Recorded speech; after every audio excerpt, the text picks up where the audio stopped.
Donnie, I'm going to be honest with you. Just when I think you can't surprise me anymore, you find a way to do it because that's what I do. That's a great story. I already hit go before you even started talking. So like you just want to get that story out there. But I knew it was going to happen, so I figured, what the heck, I might as well just own it and go ahead and tell you guys the story of our neighbor who is a huge Georgia fan, and when they got to the playoff, somehow she bought tickets to the wrong bowl game, and she's been trying to sell them for 3 weeks. And finally, yesterday, she posted pictures on her Facebook page with her kids leaving for Miami to the Orange Bowl, and the kids holding up a sign, "My mom bought tickets to the wrong bowl game." Somehow she got mixed up that Georgia was in the Orange Bowl, not the Sugar Bowl, and she bought Orange Bowl tickets. So they drove down yesterday, and they were there for the Oregon-Texas Tech game instead of going to the Georgia Bowl game. Well, I mean, both games were kind of, well, we'll see how the other game goes. We'll see how the other one goes, but I'm like, how in the world do you buy tickets for the wrong bowl? She dropped like $1,500 on these tickets. So, hi, E-Driver. Happy New Year. So, welcome to tonight's episode of DHC Sports Show, the first show of the new year. We are here with a 4-person panel, which is more people than points in Alabama had tonight. And Texas Tech. And Texas Tech. And Texas Tech. Which, of course, oil money doesn't buy everything. So I'm your host, the producer for this evening, and as always, I'm here with the Prospector, the Mayor, and Hunter Yurchis is a bum. He is. So I'm sure he will explain further on with that. I mean, Notre Dame would have at least scored 10 points on Indiana. Maybe. I mean, they look good. We'll talk about it, but they're the first team to actually win after a first round bye. So finally, they are solid. 1-7. So, as always, this show is sponsored by Old Fort Baseball Co. And guys, when I am not posting thirst traps on Instagram, I'm on this site checking out all the latest items that they've got. So, of course, Donnie, even not in his office, he has a support local baseball hat. That's a hat you can buy at Old Fort Baseball Co. And the good thing is, you can buy that hat. You don't have to pay full price for it. You can use our code for 15% off. Code is Dad Hat, and you see going at the ticker at the bottom. But that's not all they offer. We talked about shirts, we talked about hats. They also have a monthly sticker club subscription. And Donnie, you didn't bring the stickers with you, did you? I did not. You are so unprepared. Why did you? I am. I'm on remote. You can't get good help these days. I only had the hat because it was my hat for the day. That's fair enough.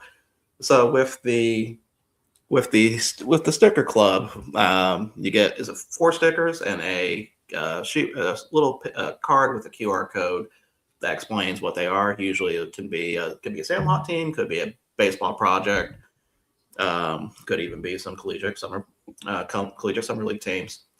And that is usually $6, but with the code DHC, you can get that for 50% off. That's a pretty good deal, if you ask me. Absolutely. So go to our friends over at Old Fort Baseball Co. and buy some of their merch and tell them we sent you. All right, so this week's been kind of interesting the past 2 days with the college football playoffs going on. Both games have been terrible so far. Well, I mean, let me phrase that. Terrible as in the quality of the game. Terrible not in the way who lost, because I'm quite happy with the results so far. Well, I'm just hoping her parlay pays off tonight, and the trifecta happens of losses, because she's already got the first 2 losses. She's hoping for one more tonight. Which one is the other loss? She needed Georgia. She got the Ohio State out of there. She got Alabama out of there. Now she wants Georgia. That's her 3-team parlay for exiting. Mm. We'll see. I hate to break it to you, but the script leaked for the playoffs next week, and Carson Beck going up against his former team. Yeah, maybe some ratings there. That may be too much for them to allow Mississippi to win, huh? No. Phil, Happy New Year. Thank you for joining us. All right, isn't there a game you're supposed to be watching right now, Mr. Donato's? Yeah. E-Driver, he's supposed to be paying attention to the hockey match. But, whatever. So let's start let's start with the college football game. So, I thought we were about to have a curse going on again, where Friday the lowest seed won the first game. I mean, it's a 5-4 matchup, but still lowest seed won. The teams with the bye game weeks did not win. Indiana broke that streak and broke it pretty convincingly. You see, I knew he was going to do this, so that's why I'm not taking my shirt off until later. Okay. So, tarps off in the after hours. Okay. he's eventually going to have to go away from this to actually watch the game. Virgil's respecting the first hour being before 9 o'clock. So, I mean, that's also technically true. But let's start with Miami, Ohio State first. That one kind of, I know when there were talks that Miami was technically better with some of the players, not so much statistically. They were one of the controversial teams getting in. I did not think they were that controversial. There was clearly another team that we had a problem with that we'll talk about later. But they pretty much handled Ohio State pretty easily. So what do you guys think about that game?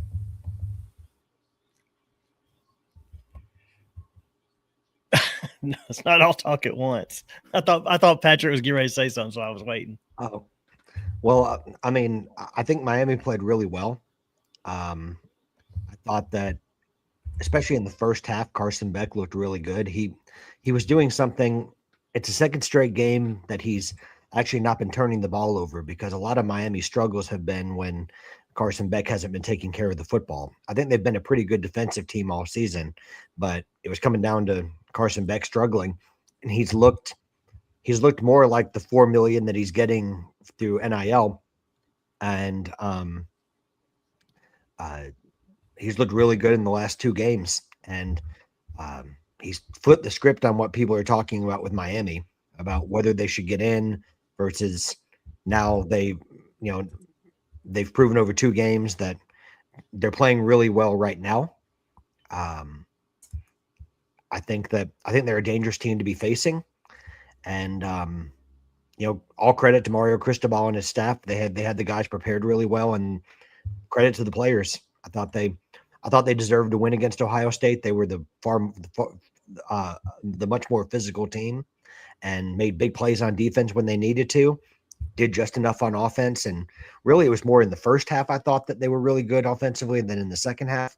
But they did enough, and defensively they kept Ohio State at bay, barring that opening second half drive. So congratulations to the Hurricanes. Ohio State made the adjustments at the half and shortened the game a little bit in the second half, but Miami, they wore them down too. I think Ohio State defense eventually just got worn out in that fourth quarter. Miami made a few good plays there. And Zach's not wrong about Ohio State's schedule, but that's a whole other thing there. I mean, could you make a case that pretty much probably everybody's schedule's bad at this point? Well, I mean, I feel like that's what people were talking about with Miami's schedule. True. A lot of it is that. And that's, I mean, y'all know where I stand on schedules. I'm not going into that again tonight. So it's just crazy that a lot of these SEC, Big Ten, and again, the ACC's right there too, I'm sure. But especially the SEC and Big Ten schedules, where majority, not always, not everything's not 100% of the time, but a lot of the time these guys are, they're playing the weaker to middle half of the teams in the conference. The problem is the conferences are so big now that it's easy for teams to mow through a schedule without it, with only 1 loss or 2 losses, because they're not really playing anybody within the top half of their conference. And if they do, and it's a loss, that it doesn't affect them that much because it's a quality loss against a high-ranked opponent that's also equally high-ranked, and so forth and so on. I mean, it really just comes down to the conferences are too big now, because they just kept added a lot of lesser teams to fill the coffers with more money. and they paid. I mean, people like Maryland, Nebraska, back in the day when these guys started moving into the Big Ten, and you had teams. I mean, even the ACC brought in some teams. I mean, why do we have Syracuse and Boston College in the ACC? I mean, it was ridiculous. But it's all a money grab. They give these guys big money, bring them in, and it just dilutes the schedules, and that's all it is. I mean, we would be better off with 10 8-team conferences that were competitive all the time than we are with 4 18-team conferences. So it is what it is. It's not going to change. So it's just going to get worse, actually. Eric, what do you think? Yeah, if you would have had Jeremiah Smith put up a monster game and Malachi Toney didn't really do much, you would definitely have thought that Ohio State would have won that game. But outside of this one that just finished up, again, it's one of those that it's the team that's played more recent. Now, even then, it seemed like they played 3 weeks ago in the first round, but I know it's been more recent than what the college football, the first, the teams that have the first round bye, the last time they've played, it's been even longer, but it just seemed like forever ago since even the first round. But yeah, I mean, they did a good job, Ohio State did, of shutting down Malachi Toney, who's the star. But yeah, Miami did what they needed to do, and I was surprised. I honestly thought Ohio State was going to win that game, but Miami's proved that they deserve to be in, and now they've won 2 already. Yeah, I mean, we'll see with Georgia tonight. They've had the long layoff too. So Mississippi played last week. And again, we'll see. Outside of the anomaly that was the first game, or the last game we just watched, you're right. I mean, all these bye teams are just, they're not prepared. They're not out. They're out of it. They're not in sync.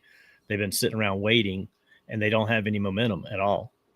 Patrick, is this a helmet they've worn before? These are kind of cool. Yeah, that's their Realtree helmet. Ole Miss has a partnership with Realtree. I don't know if that was through Kiffin or what, but they're really cool helmets though. This is, I think, the second or third time they've worn them. So now, obviously, we know Indiana is really good, but also I've had to do part way, I believe, with who they got paired up against. Not saying that they couldn't have beat whoever else they would have played, but I think because they had a quote unquote easier game that they had to play coming off that longer stretch of a bye, obviously didn't affect them quite as much. The first series, they got sacked twice, Mendoza did, and they had to punt, but then after that, they figured it out. But I don't know if that had to do with who they end up playing or kind of what about that. But yeah, I was surprised but not surprised how bad that game ended up turning out to be, because I think pregame some of the analysts were, at least 2 of them, if not more, were all picking Alabama, and I think they only did that because of how last year's first top four all lost in their first game, and then the first 2 of this year's also lost, and so they're like, well, maybe we should go with Alabama. They played more recent. They had a good offensive attack against Oklahoma.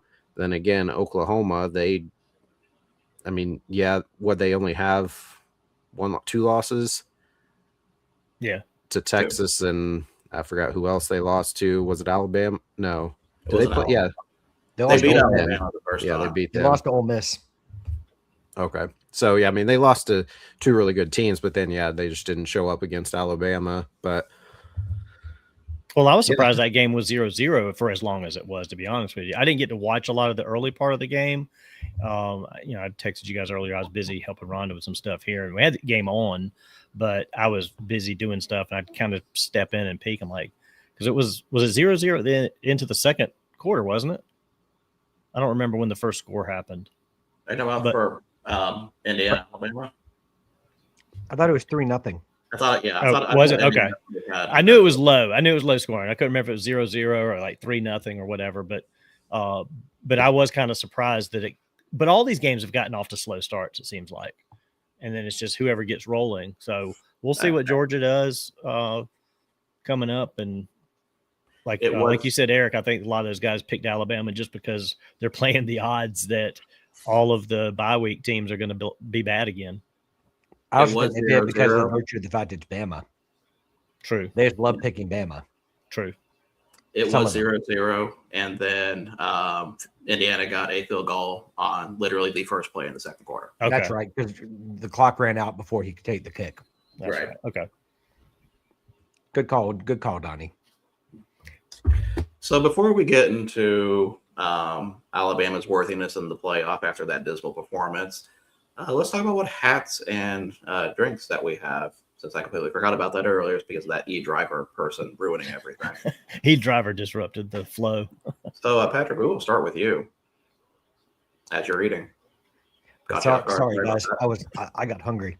That's my fault. Happy New Year to everybody, first of all, and shout out to the chat. Thanks for joining us, and especially on New Year's. Right tonight, I am drinking some sweet tea in a Yeti cup, and then I am wearing an Ole Miss hat by Nike. It's got their SIP logo on it, kind of in a white and Italy blue. Rooting for Ole Miss to beat Georgia tonight, but I am not hopeful that that's probably going to happen. But we'll see. It's a long game, and I hope it's just a good game at the very least. We could use a good one today. So, yep, that's what I got. Okay. Donnie, how about you? Well, shout out to Patrick for going with the color scheme. I don't know if he's got an insider at Ole Miss that told him what the color scheme was going to be for tonight, the white and baby blue, but that's a good combination there for Ole Miss. I love when they play the powder blues out, or within the powder blue theme there. But anyway, I've got my Old Fort support local baseball hat. This was my first hat of the day for this year. I'm going to do my best to try and do 365 days of hats because I missed some here and there. I'm going to try to be consecutive. We'll see. I don't know. I may not stick to my themes that I've done on my Monday through Fridays as well. It's just going to be today's hat for each day. Can't wait for minor league Thursday.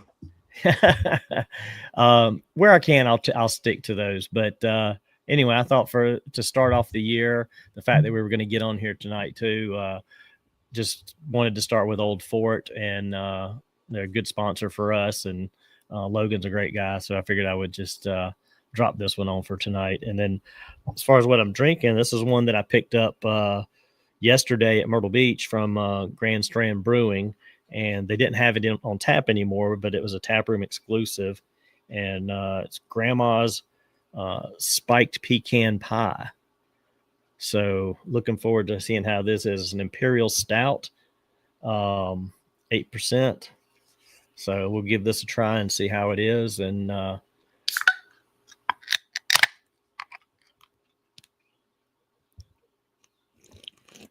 was better. That was better effort than the other day. It Absolutely. was still bad. I'm still but bad. It was a better effort. Yeah, but I'm trying. I'm learning. So, yeah, that's pretty good there, though. Good little pecan flavor on the back end of that one. So, Mr. Bum, how about you? Me? I'm not the bum. I'm not Hunter Yurchek. That's what your name has. Your name I like that right under Eric's chin, though, it says is a bum. So it's like Eric is a bum. Johnny, does Melinda resign to the fact that the Alabama Crimson Tide should not have been in the playoffs? Is that why she's okay that they got that beat down pretty bad? Anyway, so today I'm wearing the Richmond Flying Squirrels. It's their, I guess, now old lettering. I got this tritone hat, black brim, white front panel, red on the back. On a pretty good discount, I think, for Black Friday. I got a chance to get out to Richmond, not quite final weekend of the season. I think the second to last week they played to see the Diamond before they got a new ballpark here this coming year. So glad to get out there, take in a game. I was actually supposed to go to 2 games, but unfortunately my flights caused me not to get to one of them, but at least I still got a chance to see the game on that Sunday. And then on that Monday, I ended up and got a chance to see the Washington Nationals play. So a lot of fun getting up there. But yeah, I got the Richmond Flying Squirrels FS hat, and I just have water today. Phil, who are you talking about? We weren't quite about anything. We should still have been in. The only reason why Alabama was in is because what my name says. Hunter Yurachek is the AD of Arkansas. His team got blasted by Notre Dame this year. He should not be running the college football playoff committee. You should have the CEO of Pampers or Big Ballpoint Pens running that, as long as they have no affiliation to any teams. We should not have anybody affiliated with any team, especially a SEC AD in there running this whole thing, because he put in a team that shouldn't have been in there. And no, we weren't quiet after Bama beat Oklahoma, because we knew as soon as that would happen, they would get blasted by Indiana, which happened. So they shouldn't have been in. And after this game plays, we're going to have one SEC team left, the winner of this game. The rest of the SEC sucks. There's no reason that they should have had 5 teams in. And Hunter Yurachek, you're a bum. So my hat today is the can't really follow that, the Battle Creek Battle Jacks. Yeah, I wish Polly was here to clip that. Right, the Battle Creek Battle Jacks, and of course they're from the Northwoods League. I like the hats that got the league logos on them. At some point. Yep. One of my stops, one of my new parks for, I guess I could say last year now. Really enjoyable time. That's a great hat. Yeah, plus it's like actually fits well, so that's even the best part. I'm trying to think it's not. Yeah, that's the game. That's the game. Yeah. I'm starting to come around on game hats a lot. So that's my favorite type of stretch fit hat is the game. Is that an XL? Yes. Yeah, that's pretty much all I can wear, the biggest size that they have. Good for you. All that hair he's got. Pretty much. If I ever shave my head, I'll be curious if my hat size goes down or not, but I'm sure it would. We'll see. So, we already got Eric's feelings all about Alabama making it in. We don't really need to talk about that game. We've already kind of discussed everything. Do we have anything to talk about with Texas Tech, Oregon? Because I think people are jumping on Texas Tech about, they didn't score any points. But if you watch Texas Tech all year, their weakness is their quarterback. That's the one person that you have to stop for to have a chance. So when they're able to have the turnovers and you have their defense out there, their defense is really good, but they're not susceptible to tiring. That's going to happen. Well, the part that gets me isn't it called like the Matador Collective or whatever it is of their boosters that I guess is under the Texas Tech name now due to that ruling that happened in June, but I thought that, like, with all the money that they're investing across sports and everything, of all the places where you would have like a weakness, it's hard to believe that it would be quarterback. But here we go. That seems like a flawed thing when you're blessed to have as many people donating money as they are, up above and beyond the $20.5 million that the teams can directly pay players. But yeah, I mean, Oregon dominated. I mean, I think Donnie, it was either you or Eric that said it, but like big shout out to Oregon's defense.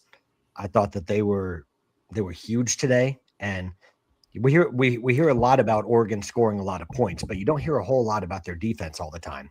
So big shout out to Oregon's defense, and they looked good today, and they deserved to win. And credit to Dan Lanning and his staff for putting in a good game plan, because I don't think a lot of people were. I know I wasn't thinking a whole lot about Oregon going into this game. I actually picked Texas Tech to win.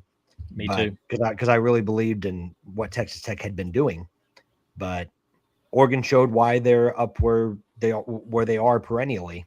I mean, no matter who the coach is, they always seem to get good players. And well, they capitalize on mistakes. Yep, and that's what you have to do, because not to diminish what you said about Oregon's defense, because they did play good, but Texas Tech's offense was so bad that they made Oregon's defense look better, because they gave up so many it was 4 or 5 turnovers in that game. I mean, every time you turn around, Texas Tech's threatening to score, and then they throw an interception or fumble the ball. It's like, come on, guys. Yeah, and both teams had chances to either to score. Yeah. And Texas Tech didn't take their chances to make it a close game, and then Oregon at the same time, kind of like what Zach's talking about, they missed a chance to blow the game wide open, even though they still won 23-0. They had a chance to really make it, a blowout. Well, I don't even know who's going to win this game, but I can tell you right now, out of the 4 teams that are going to be advancing, Oregon's already number 4 in that list. Despite whoever wins this game is going to be better than Oregon right now. Do you think I could see Georgia? I wouldn't necessarily say Ole Miss. And what Zach's saying, I mean, they've already played each other, and Indiana did win that game. It was in Eugene, but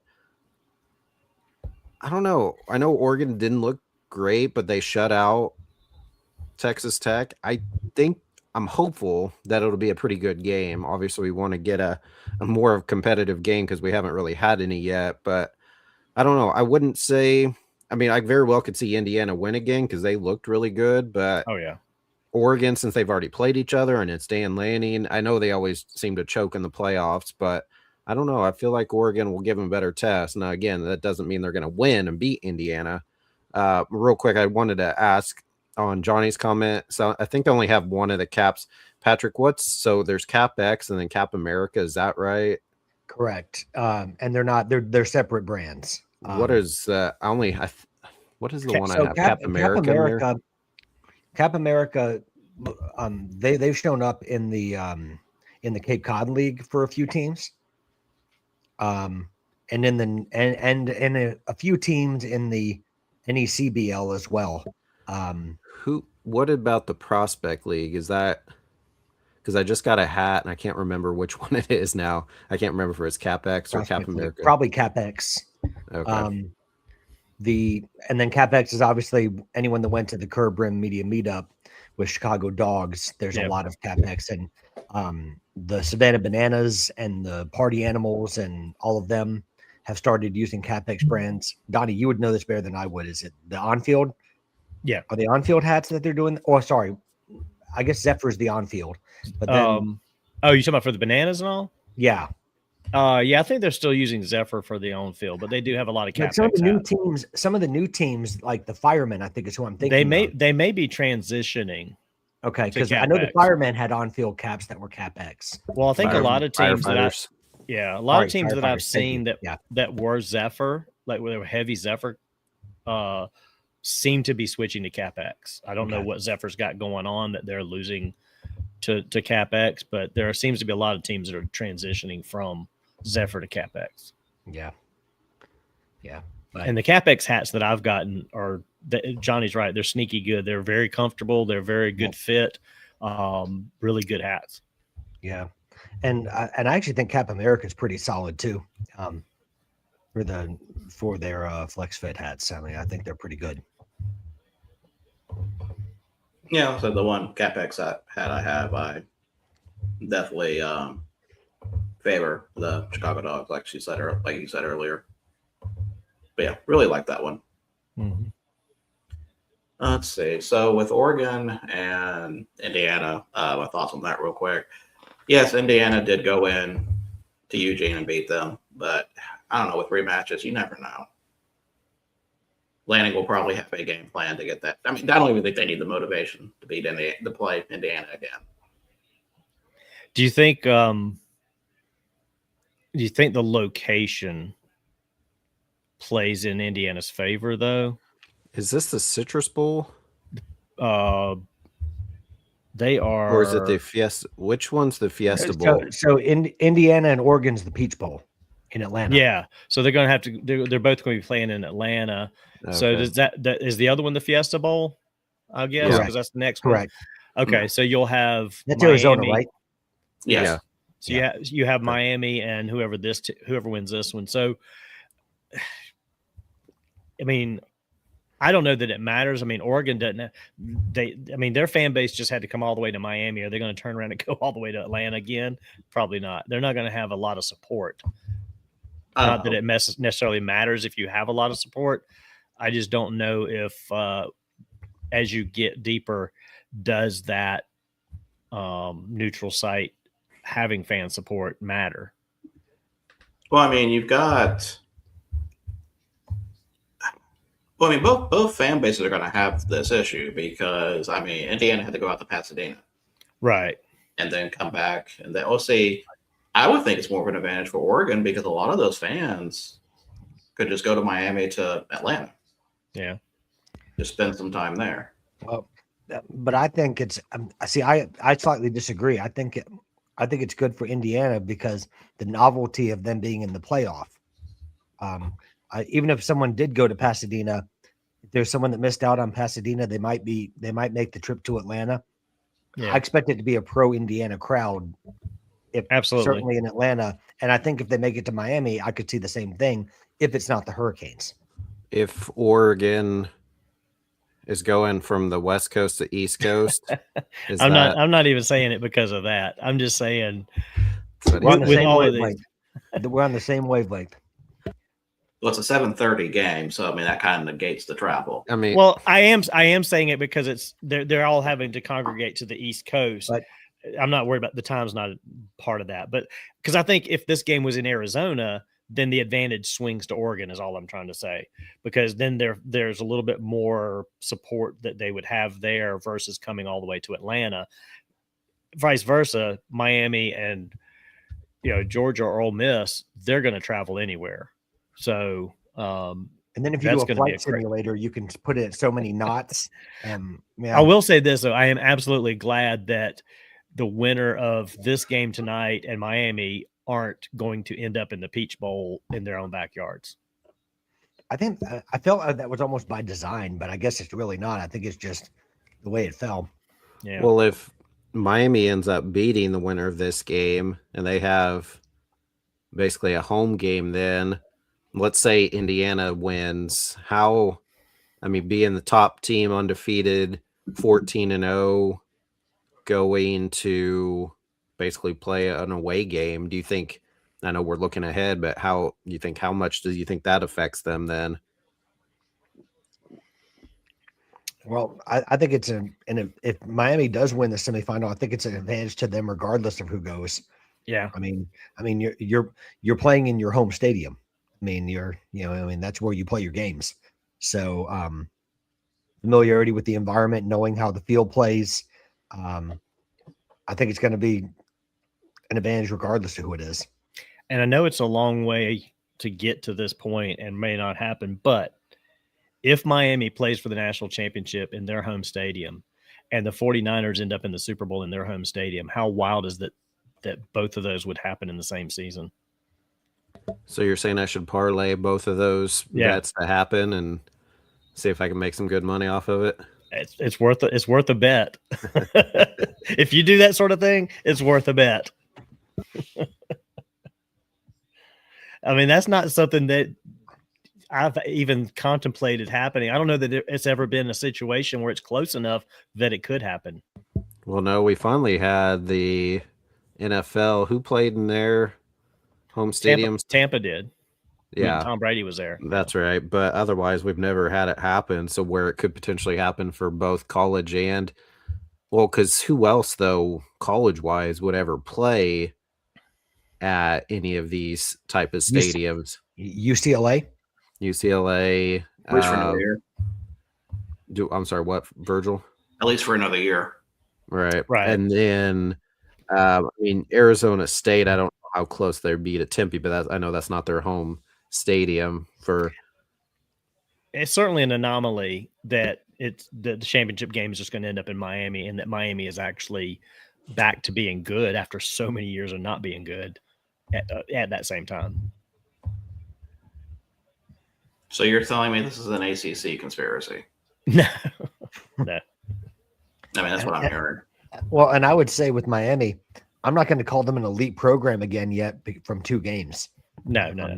I mean, it's I think they're an inconsistent team because there were still plenty of games this year against perceived lesser opponents where they barely came away. Yeah, if they weren't inconsistent, then they would have been in the ACC championship game, and the whole scenario would have been a whole different scenario than it ended up being. Sure. And I think I texted you guys earlier. We were talking about the teams that had the bye. to some extent, Miami had the advantage of getting their bye before everybody else because they didn't have to play in the conference championship. And then they had to play a first round game. So it's like they got the early bye and then had the momentum carried from playing last week. I could see either one of these teams giving Miami a lot of trouble. Obviously, Georgia possibly more so, but even with, I don't really know Ole Miss that well in terms of their defense, but I think their offense with Kawan Lacey and Trinidad Chambliss is pretty good offense. I just don't know much about their defense.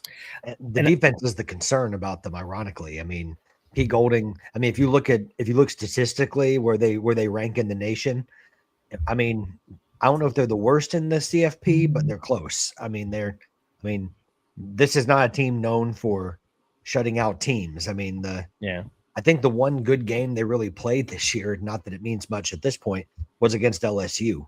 I thought Ole Miss played very well defensively against LSU, but against a lot of teams, they've been a real average defense. They actually had a much better defense last year than they did this year. They lost a lot of big names to the draft before this season. And that head coach wanted to go play for that team that you dominated? You what?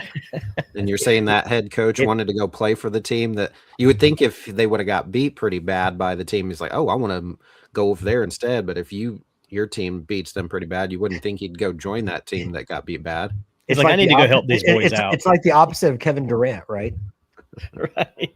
It's like the opposite of Kevin Durant. Well, I beat him, but now I'm going to join him. But I think it has to do more with, as you all three know, it has to do more with, I guess, perceived pedigree of a college job than well, that's funny that you bring that up because I heard them talking today about the perceived the fact that the last 2 years everybody's perceived Indiana as not being a good football team. Okay, yeah, they had a lot of years of bad, but they're pretty damn good last 2 years. I mean, even Saban said it this morning. He's like, his buddies are like, "Oh, Alabama, they should roll over Indiana. They're a basketball school." It's like, are you not paying attention to what these guys are doing? And that I get it. I fall into it sometimes too, but I also try not to look at. I don't care, and I mean, y'all have heard me say this. I don't care what your pedigree is. I don't care that Alabama's been great for all these years or Georgia's consistently this or what are you doing this year? What have you done this past year? And so go ahead here. So I was going to say, so are you talking to Hunter Yurchek then? What have you done this year? What'd you do last year? Nothing. Right. The best thing that Hunter Yurchek did this year is hire Ryan Silverfield. That is the single biggest accomplishment for Arkansas football this year. But even then, are we out and we don't know how good that's going to, which a lot of people aren't happy about it. Well, I was going to say the one thing he got is that Ryan Silverfield, in one of his first conversations with an Arkansas booster, came in, apparently it earned the football program a really big check. So, well, I know they have Tyson brand there, and they got Walmart and stuff. I don't know if Walmart does anything, but I know Tyson, they're big supporters and boosters. Sorry, I didn't mean to cut you off. Isn't Jerry also Jerry Jones? Probably. He's got Arkansas connections. Yes. Yeah, I mean, he's a pretty big booster from what I remember. Donnie, you roll with that crowd. Is that no? I'm not part of the Arkansas oil gang. Well, I didn't necessarily mean in terms of the oil crowd. I just meant a lot of money. But no, Jerry dissed me at a dinner one time, and I just was like, I'm done with you, dude. Donnie's above Tyson Chicken. That's right. It's like that's below me. Yeah, I'm. I listen. I don't even make Donnie's Rolodex. I got lost in the trash somewhere. What I was gonna circle back to something I was going to get to earlier when we were talking about the potential matchup between Georgia and Miami or Mississippi and Miami. I think the narrative, like we said earlier, that Carson Beck going against Georgia is kind of like the sneaky good story for TV. I don't know that it's a good thing for Carson Beck. I don't know that it's a good thing for Miami, because I think he personally is the kind of person that would get so wrapped up in that to try to show them that he's better than that and that and why he left, that it'll just implode on him. I don't think that I think Miami would do better against Mississippi, for that very reason. I think Carson Beck will just absolutely mess all of that up, trying to do more than he should to try and show them that he's better than they thought he was. Well, I didn't say it was going to benefit him. I'm just saying it's going to make a storyline out of it. Oh yeah, it's absolutely going. That would be the entire storyline. Game day will talk about that for hours. They'll have stories about it. They'll have all kinds of, they'll have a mini 30 for 30 of Carson Beck and his NIL deal and going to Miami, and they'll do some kind of stupid shit like that. And again, the other thing is, I don't know if you guys know who Steve-O is, but he is absolutely a young, like, strung out Steve-O when you see him doing an interview. I'm sorry, are you referencing Steve-O from the Jackass franchise? Absolutely. That is exactly what he By looks the like. way, He looks like a strung out Steve-O when he's doing an interview. So out of the four of us, you would have been like the last person I would expect to say that. So, props for you. Well, I like the way he pronounced it. It's not Steve-O, it's Steve-O. Steve-O. Yeah. And credit to Steve-O. He's got his shit together, and he's pretty funny now that he's sober. And I'm glad he's clean. I'm glad he's very clean. He was always a nut, and he still is, but I'm glad he straightened his shit up too. Because I always liked him. Patrick, what year is Kawan Lacey? Kawan Lacey, I believe, is a senior. Okay, because he's there. I mean, it's only 3-0, but they're looking fine. They're moving the football. They're moving the football. And I feel like George has gotten away with a few, I don't know. I feel like George grabbed his jersey. Yeah, and there's no flag. Nope. Then I remembered who they're playing. So was this graphic I just saw? Were they saying Trinidad Chambliss was with Ferris State? Yep. And won the national championship. He was. Yep. Wow, that's crazy. Yeah. Went from Ferris State. I think he had more people in one game, for an Ole Miss home game than he had the whole season at Ferris State. Probably, yeah. So that's like you said, that's kind of crazy to think about. That see, Eric, that's why you need to watch D2 football, because you never know who's going to come up and lead a team to the playoffs. What other championships are left that haven't been played yet? So we have FCS championship, which is on Monday, and then the D3 championship. And we're still picking both of those. Yes. Okay. Are we doing a live stream for the FCS championship? I think it's gonna be over. Is it gonna be over by then? Let me see what time that game starts. Because we might have to have a on the break even podcast. We might have to turn a profit that night. No, that's a 6:30 game, so we will probably be we'll be during that. We'll be catching the tail end of that game. Well, can we come with the break even sports turn a profit edition? He can be a special guest star. Well, no, like I said, we turned a profit this night, so I mean, we can if he is welcome to join on Mondays. He's like, no, I'm good. He can get also starring credit or something like that. Well, we don't really do like our intro is a countdown, so we don't have a nice. We should think about doing an opening intro video for break even. Yeah, that's Ed's department. If I knew how to do that, I probably would. But that's Ed's department. And then make a special one for if Eric ever does decide to come on, featuring a prophet. Well, that's what he had on here, because he did one where he had Sellers and then he never showed, so then he had to remove him out of the intro and then added the producer. Yeah, hopefully nobody else leaves between now and then where he has to redo it. Sometimes I'll see our videos on YouTube and I just start them just so I can hear our intro. Oh yeah, he could probably choose to do a few different pictures, but Phil, the Yemeni Rock Paper Scissors Championship is on Saturday. I would not be surprised if Virgil had that on his calendar to not miss it. That was last week, dude. Man, how do you not know that? Oh, see. I was talking to you, Donnie. Phil knew. Oh, I thought you were telling Phil. Sorry. No.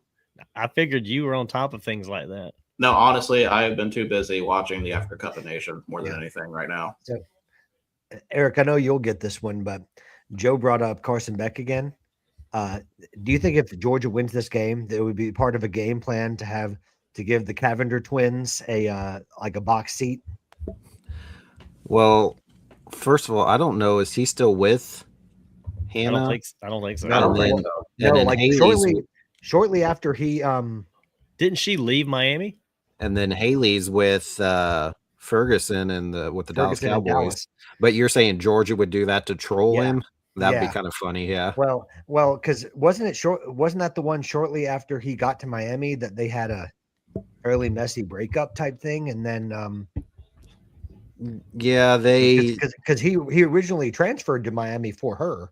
right, yeah, which What? is Well, that and $4 million, but that didn't hurt. I mean, And don't forget the $4 million. Yeah, yeah, I was gonna say that didn't. That's That a didn't hurt. secondary thing. why Yeah, would you that didn't- transfer that to a certainly didn't hurt, school but for a girl? Don't worry, with $4 million. Is it already the second intermission? Oh, look at E Driver bringing in the Latino culture here. Is it All already right. a second intermission? Is that why he's It back prob- on here? Yeah. Probably. Oh, yeah, because it's been 45 minutes. So, yeah, that's probably enough to play the second period. E-Driver, Beck met Latinas in Miami, and the rest is history. by the way, who is this person? I don't know. They only comment like every 2 months or so. Well, I mean, we got the 4 people here who actually show up for stuff. I think he's one of those gamers on Twitch that keeps Wow. chiming in. Look at that. A kicking game actually working. Exactly. Wow, Eric's impressed by a working kicking game. No, that was actually like a 50-some yard field goal. It was Yeah, I was pretty gonna good. say Carnero. Oh, Listen, he hit that from 6. Carnero is but a that thing's- good. Yeah, like he's a good kicker. So why do you I mean, I know you can like multiple teams because I do, but why would you do both LSU and Ole Miss? It's not like I like Ole Miss. So Ole Miss is more for the colors, honestly. okay. It's not It's- like I the like Italy Oklahoma blue. State It's the and Italy blue. KU in the same. I'm just And kidding. well, it's not a. I was waiting to see who he was going to put next to Notre Dame since they're not in a conference. No, It's not like I like KU. Notre Dame and No, Oh. KU and Oklahoma State in the same conference. right. And honestly, I got interested in Ole Miss after Lane got there, just because I'm always fascinated by Lane, good or bad, and I kind of liked what he was doing, and I really wished he would have stayed in Oxford because, I thought what he had there was a good thing for him, and certainly for the team. I mean, it was good to see them competing, but then it blew up, and I'm like, now both teams, my real number one team being LSU, and I'm like, man, someone will see me wearing both LSU and Ole Miss stuff, and they're gonna say, "Do you not know what a rivalry is?" And I'm like, see, but I'm not from. I mean, let's face it, I'm not like I didn't go to school at either place, and I didn't grow up in a football household, so I probably am that other guy that doesn't understand the concept of a rivalry like people who grew up in it did. So What so you'd mentioned earlier, and I meant to ask you. You said that was Italy blue. that's the Pantone color that that Nike uses. What's it's the like- difference between that and Honolulu blue that the Lions use? I don't know. It looks similar-ish. It looks similar, yeah, and it's probably something just It's for probably the 8% program less to kind of yellow. tell it apart. Because like what'd you say? I said it's probably 8% less yellow in the blue. Probably, but yeah. I should know because I was in 21 years in the printing business dealing with Well, Pantone colors. And by the way, like I just know like when you buy things for like for them, they always call it Italy blue, but I mean I'm more like you, Donnie. I would probably call it a powder blue, but Yeah, I'm that's using the I'm simplest. using the Nike one because I think this is more a Nike specific color that they can use because you know how Nike has to have their own proprietary color to kind of make sure it's on Nike products. Because if you buy like 47 or other things of Ole Miss, it's more of a classic powder blue, not this color blue. Shit, But what a catch! that was a great catch. That's a fantastic catch. The sad part about Ole Miss, moving the ball like they have is they've only got 6 points to show for it. So that's a great catch, though. Wow. That was a hell of a throw. Phil, I don't. Yeah. I mean, at this point, neither of them have really. I mean, Indiana's never been there, and I don't really know. Ole Miss probably hasn't really either. So I don't care either way because I like sometimes just getting in teams that haven't been there. So Yeah. I mean, if it was an Indiana Ole Miss national championship, I'm fine with it. Oregon, I mean, haven't played, or they haven't won a national championship. They've always been there, but always seem to lose in the playoffs. But either way, I don't mind either one of those teams. I just think I like these helmets, as I was telling Patrick, but Indiana's uniforms were just boring, and it was just the exact opposite of Alabama's. I'm like, what is this uniform matchup? Yeah. And then where Oregon could have done literally anything, my brother goes, go ahead and you have green in your team colors and don't wear a single green color. They were the black and gray and white. Black and gray, and then Texas Tech was black. I'm like, what are we doing? Yeah. We should be in the playoffs using these unique matchups like the Minnesota and who was that? New Mexico or whoever they played. Yeah. Yeah, I mean, I'm with you, Eric. Go ahead, Donnie. I'm sorry. I love the nostalgia of the Indiana story, and I'd love to see a team that just had so many years of nothing just win a national championship. Just for a different story. Like if it's Ole Miss, that's fine. If Georgia's in, I don't want Georgia to win. I'd rather Ole Miss or Indiana, and I'm not going to be a homer for ACC for Miami, but Miami is a good story too.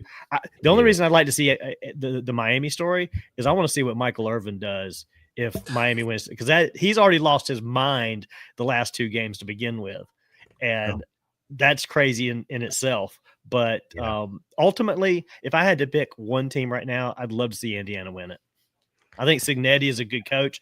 I like him, and I think that the story is a great story. See, Indiana, I don't like him. I don't know him, obviously, but I don't really care for him as a person or as a coach. But because the team themselves haven't been there, I mean, it'd be kind of cool to see them go. But I don't know. I do think about him. I do think it would be funny too, though, for Ole Miss with Lane leaving to go and win it. And he wants that. Like obviously he's still rooting for his team and everything. Yeah. But yeah, it would be funny. And was it one of you asking, would he get a ring? I think I said that, yeah. Which I would assume he would, because he got them to the playoffs. Sure. Right. Didn't coach them through it, but got them at least to that point.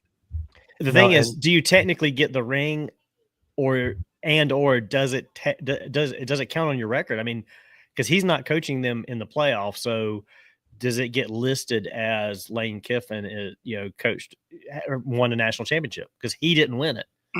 I mean, I think he gets the ring. I don't think he gets the notoriety of having it beside his name. Well, for me, that's kind of a moot point because he's going to claim it. Well, he can claim it, yeah. I mean, like if you're filling out your resume, are you not going to say that you weren't part of a team that could, that you made contributions to a team that won a championship? I'm not saying go all George O'Leary or anything like that, right? But I am saying to like, I mean, you would want to take some credit for getting them to the position where they were. Yeah, but I mean, in a few years, you're like, yeah, Lane Kiffin's won one national championship with Ole Miss. Like, really? Did he? I mean, it would be questioned. Yeah, I mean, that's the ultimate. And I'm sure these players are going to say, no, you didn't. Exactly. But but by the way, I'm with Phil. I'm either Indiana or Ole Miss is kind of what I would go. I would be happy with either one.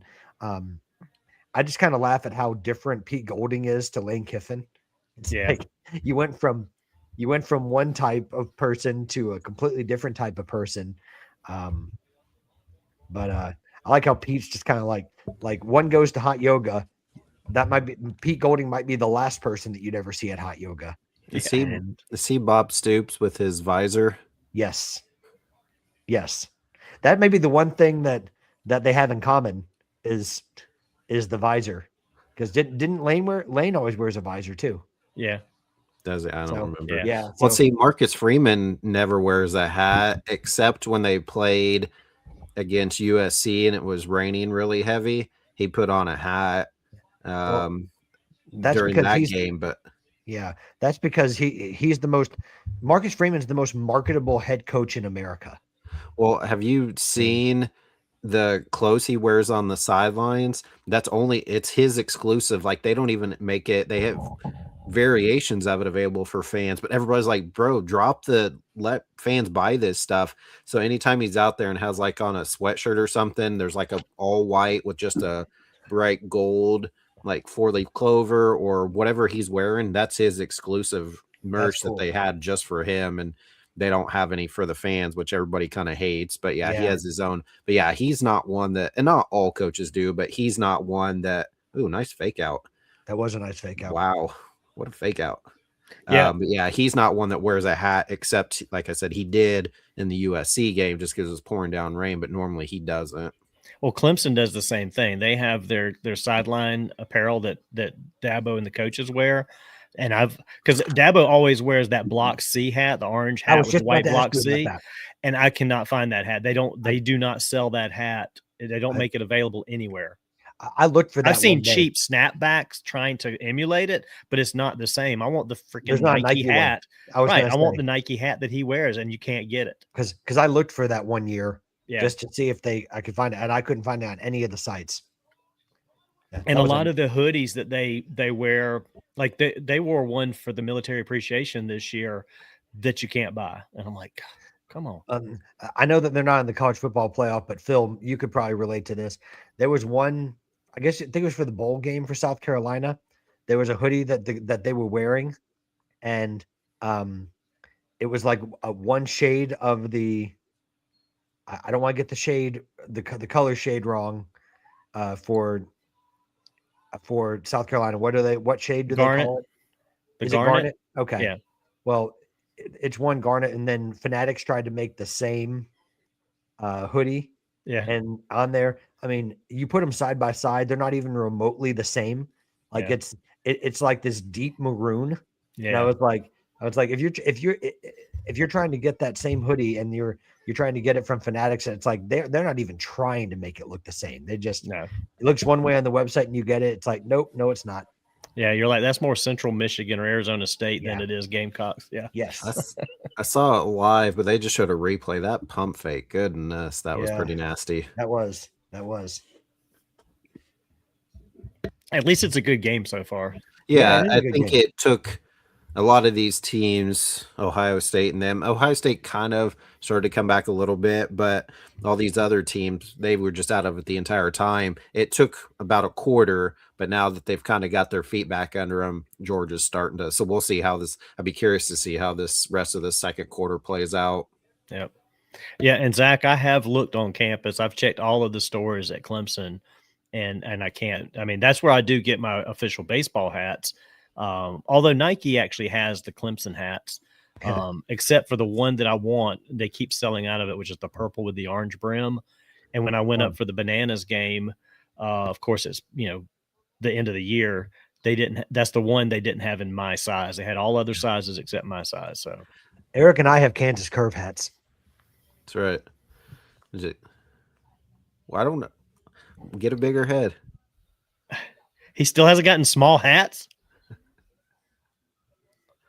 These kids have got small heads. They're how's my head? We got that tritone that people try to tell us is a Clemson hat. I'm like, no, it's a Kansas Curve hat. Oh, okay, I got you now. Well, I'm still waiting on my purple ICT hat, but that hasn't shown up either.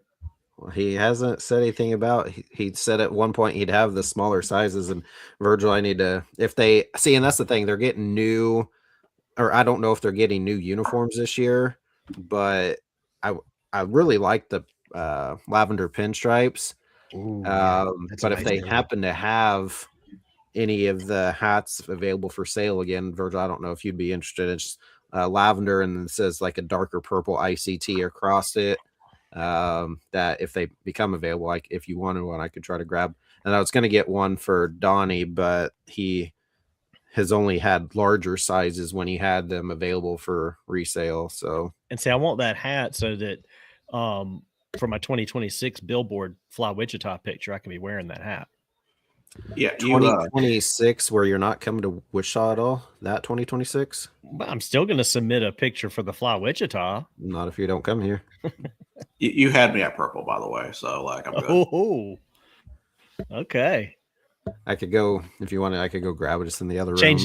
Change his from the producer to Prince. Purple Rain. The symbol. We had to come up with a symbol for the producer. Hmm. The unpronounceable symbol. Going back to Ken Kiffin claimed the national championship for Ole Miss. You think if Ole Miss wins the national championship, he's going to crash the trophy celebration? Yes. Absolutely. With Governor Landry, because of all the LSU assistants that are on Ole Miss's staff at the moment. Governor Landry, or are you talking about his daughter Landry? Both. Both. Good point. Good point. Is that what he calls her, the governor? Lady Governor. But also to answer the question about Indiana or Ole Miss, clearly Indiana, because Ole Miss does claim 3 national championships. Now, of course, so the Kiffin thing would just be another stretch for them. Okay, right. So of course, all these national championships were when none of us were alive except for Donnie. So,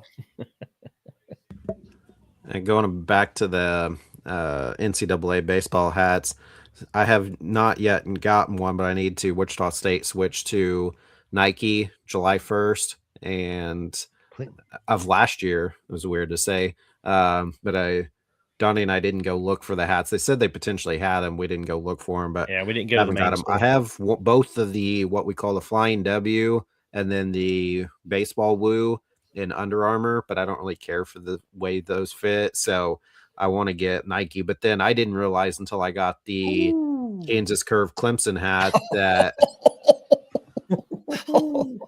he reined in the snap and still threw a dime. The what a throw. The Nike hat, I got too big of a size, so I'll have to kind of look at those a little more because I didn't realize Nike was a larger size fit. Can you tell me if you find the Woo Shock, the Woo Shock hat in the baseball Woo? Baseball Woo, yeah. Okay. And I know Patrick, you probably know this better, but I've never liked Under Armour hats at all. The fit, the look, or anything. Do any of you guys care for any Under Armour stuff? I don't like any of their gear. I don't think golf shirts. I have some golf shirts. I do like the golf shirts. I used to have some of the like when what was the name of that league? The Expedition League used to use Under Armour hats. Mm-hmm. And those they fit really deep, but then they had like a deep fit, but then the college ones, like I tried on a Wichita State one and they were really, really shallow. I don't know. Like I tried on about 6 of them at the bookstore that Eric was nice enough to take me to, and I hated the fit. That's what awful. Donnie. That's where we went. Yeah, I mean, yeah. I've just never been a big fan. There's not a lot of Under Armour hats that I've tried to get because most of the teams that I've been a fan of or the hats that I've liked, they're not part of Under Armour, so it's never been a thing. But to me, they've always just looked bad. Like even for the teams that I'm not a fan of that were Under Armour teams. Yeah. I mean, I got a Wisconsin one. The Gamecocks are Under Armour. I was not happy with it. Right. The Gamecocks are Under Armour, and it's not the fact that I don't care for the Gamecocks. It's just when I see Gamecock merchandise all over Columbia, it all just looks like blah. Like if I was a Gamecock fan, I would hate that these were my options. Yeah. Phil, what do you think of the Under Armour apparel? Yeah, because you're a Gamecock guy. Is there any that you like, Phil? And to answer Phil's question, so when I leave my wife after I win the lottery, I'm definitely not splitting the lottery with her.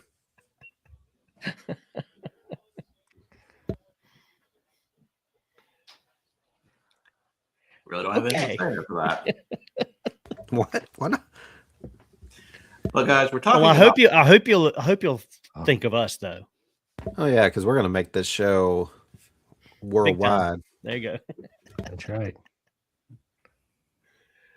Well, speaking of, we were talking about Under Armour and fits. Do you know what's also not a good fit? Doug Gottlieb. Ladies and gentlemen, welcome to Gottlieb Watch. Eric, stop ruining that for me. My gosh. You asked the question. Do you not want me to answer? Well, no, I don't want you to answer. That's the bit. And real quick, Phil said he has several. They're okay, not great. Just to put a bow on that one. Anyway. You know who's also okay and not great? Welcome to Gottlieb Watch. There you go. That was a perfect segue. So join me as I chronicle Doug Gottlieb's journey to 10 Division I wins. We are currently still at 4. So let's see how today's game went. So tonight's game was Purdue Fort Wayne Mastodons. This was a road game for our Fighting Phoenix over at Fort Wayne. Current record was 8-7. Last year's record 19-13. Sure. One of the better teams in the Horizon League. Is this the same Fort Wayne where Old Fort Baseball Co. is? Yes, that very same one. Old Fort Baseball. Big shout out to Old Fort, our sponsor. And this wasn't the former Ooey Pooey, was it? No, that is IU Indy. Okay. This used to be IP. Isn't FW. that where Kurt Signetti used to be the coach, or is that just IUP? Or is that the same thing? I thought Signetti was James Madison. Well, Yeah, before that, Before that, he was at Elon. He was at IUP. He was at Kent State. he ran Twitter prior to James Madison. You what? He ran Twitter prior to James Madison. He did. Nice. He did. Yeah, guy could do everything. I Yeah, wish and then he went would. and then IUP. I wish it would go back to when he was there. What do you? It is IUP, but it's IUP, Indiana University of Pennsylvania. So it's Oh, that's what it is. Okay. Sorry to interrupt this real quick, Virgil. I know you're trying to tell us how sucky he is, but Mhm. this early in the game, you know my thoughts on kicking. Would you have gone for 2 this early in the game? No, No. I would have gone for the points. Yeah. Okay. Sorry. Okay. Go ahead, Virgil. And rookie head coach. Hi to whoever's behind Donnie. Yeah. That's Mrs. Mayor. Hi, Miss Mayor. I'm a Hi, fan. Mrs. Hello Mayor. to you. They saw you walk behind me. She's getting some ice for her drink. Happy New Year. Happy New Year, Mr. Mayor. Mrs. Mayor. So Purdue Fort Wayne is a 7.5 point favorite. So as I always ask, did Doug Gottlieb and Green Bay win this game? Did they win or did they cover or both? Well, we Both. start with win, but Well, we start with win. No. no, they No. didn't win this game. No. Okay. Did they cover? No. No. Yes. All right. Well, the correct answer, they won this game. Oh, Wow. dang. 72-54. And this was not even close. At one point it was 23-8. They had the lead in the first half and just never let go of it. So nice turnaround for Gottlieb. So yes, I guess focusing on one job is beneficial for Wisconsin Green Bay. Did you say this was this conference? this is conference. Wow. Wow. So this What is about conference win number 2. Oh, okay. So what about the American Athletic Association conference opener yesterday? No? Okay. I mean, congratulations for beating a team that lost Alabama State. I mean, You're welcome. Hey, that's the first time since 2021 Wichita State's won the conference opener. really? And it was on the road. Yeah. Dude, Yeah. this coach is not good. That's all I'll say. It's not good. You don't want to change your name to he's a bum or something. I mean, I could, but no. I've never liked him. Never thought we should have hired him, but whatever. That's fair enough. But yeah, UAB's gone through a lot. They've gone through a lot of transition. So I don't know what to expect from them. Also, speaking of American Conference, since Nick Holyfield is now in the minors, UAB is projected to finish like last or second to last in the American in baseball this year, which is surprising because they've been decent the last previous few years, weren't they? Or maybe not last year, but the year before. No, Are you talking about friend of Donnie Wise, Nick Holyfield? Mm-hmm. It's my boy. they were kind of Donnie knows a guy. They were kind of projected at the bottom 2 years ago when I Leaving saw us in a hot car for The 2 doors hours. locked. Nick Holyfield. Y'all had every option to walk down there with me. And not getting the rest of us logo baseballs. Thanks. Hey, that Nick Johnny's Holyfield? that UAB fan, not you guys. I collect logo balls. You could have got a couple of them. Well, we were blazing. I got a couple. Like Exactly. that sun was blazing down on that hot car while you were hobnobbing with MLB prospects. Once again, nobody locked you in. I do need to go back there because I'm pretty sure they have ice cream helmets. Yes, please. Yes. I check that out. And if you just bring it to Wichita, that'd be amazing. Thanks. You're the best, Virgil. Am I going there this year? That's weird. I didn't remember saying that, but Can you go to UAB before you come to Wichita? I mean, I can look at their schedule. Can you and say, please schedule everything that you're going to do around Eric's needs? Thank you. Yes. "Guess Haven't you what? learned The that by first time now? That's come up. You what? Haven't Yes, you I know. learned that by now? I'm not surprised. I mean, that's definitely the way it works. So And yet he came to Columbia, South Carolina without my ICT hat. So there you go. I told you he doesn't have the small sizes. That's Girls not You my didn't- problem. You didn't even That's give not my me. problem. You didn't even entertain me for a game in Columbia, so That's not my fault. it at is. least he invites you to games. It was an act of God. You run that. Insurance wouldn't have paid. At least he invites you to games. That's right.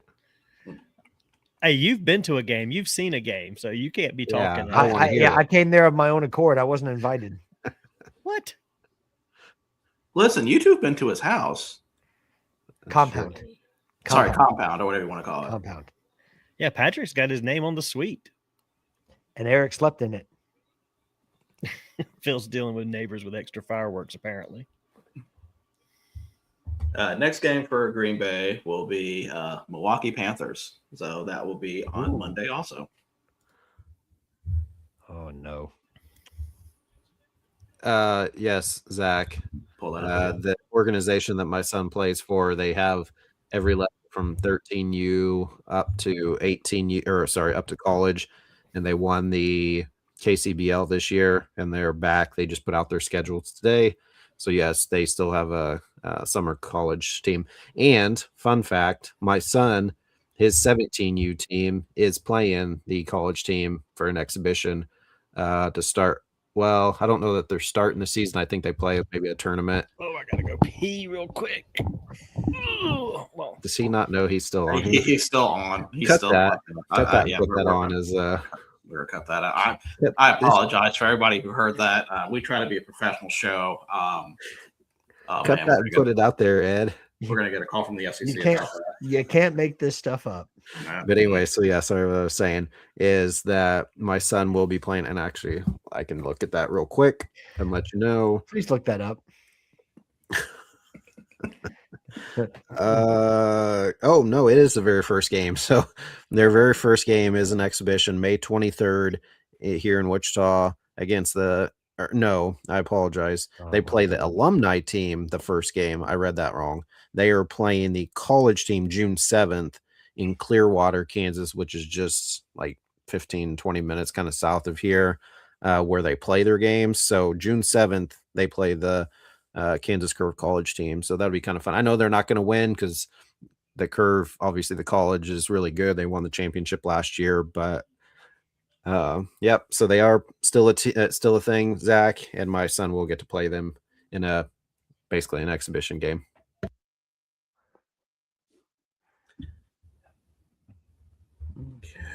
We'd have nowhere. Where do we go from here? I don't know, because like, you know, we're about to do big play by UGA. Big play by UGA. I mean, a couple of screens. Look at that screen plays, and then yeah, there's nothing that's going to top that. That defense is really streaming through. I mean, yeah, exactly. And listen, Ole Miss's defense is pissed. So we got Eric to laugh. We got Eric to laugh. When Gunnar Stockton got sacked, the defenseman said, "You're in trouble." I wish Ed was here. He would have died. He would have. He'd be crying right now. I'm gonna tell him he has to go back and watch this at the hour and 13-minute mark. Yeah. Well, I was gonna say, what else was on June 7th? I'm sorry, Virgil. Go ahead. No, that's what he said. He'll be in Alpha. So I don't know how close you are to Alpharetta, but I'm about an hour. Nice. I don't know what he's doing there, but maybe you can say hi. Yeah. Anyways, he's already talked to me. June 7th is when Zach's team, the 17U, plays the college Kansas Curve college team. That's what it was. But I mean, his team is traveling this summer too, right? For showcases and stuff like that. Yeah, they actually. I thought they'd be playing a lot more away than they are, which I'm fine with, not having to travel a ton. But the 4 main ones they're playing in Omaha, one of the weekends they're playing in Omaha is one of the weekends of the College World Series.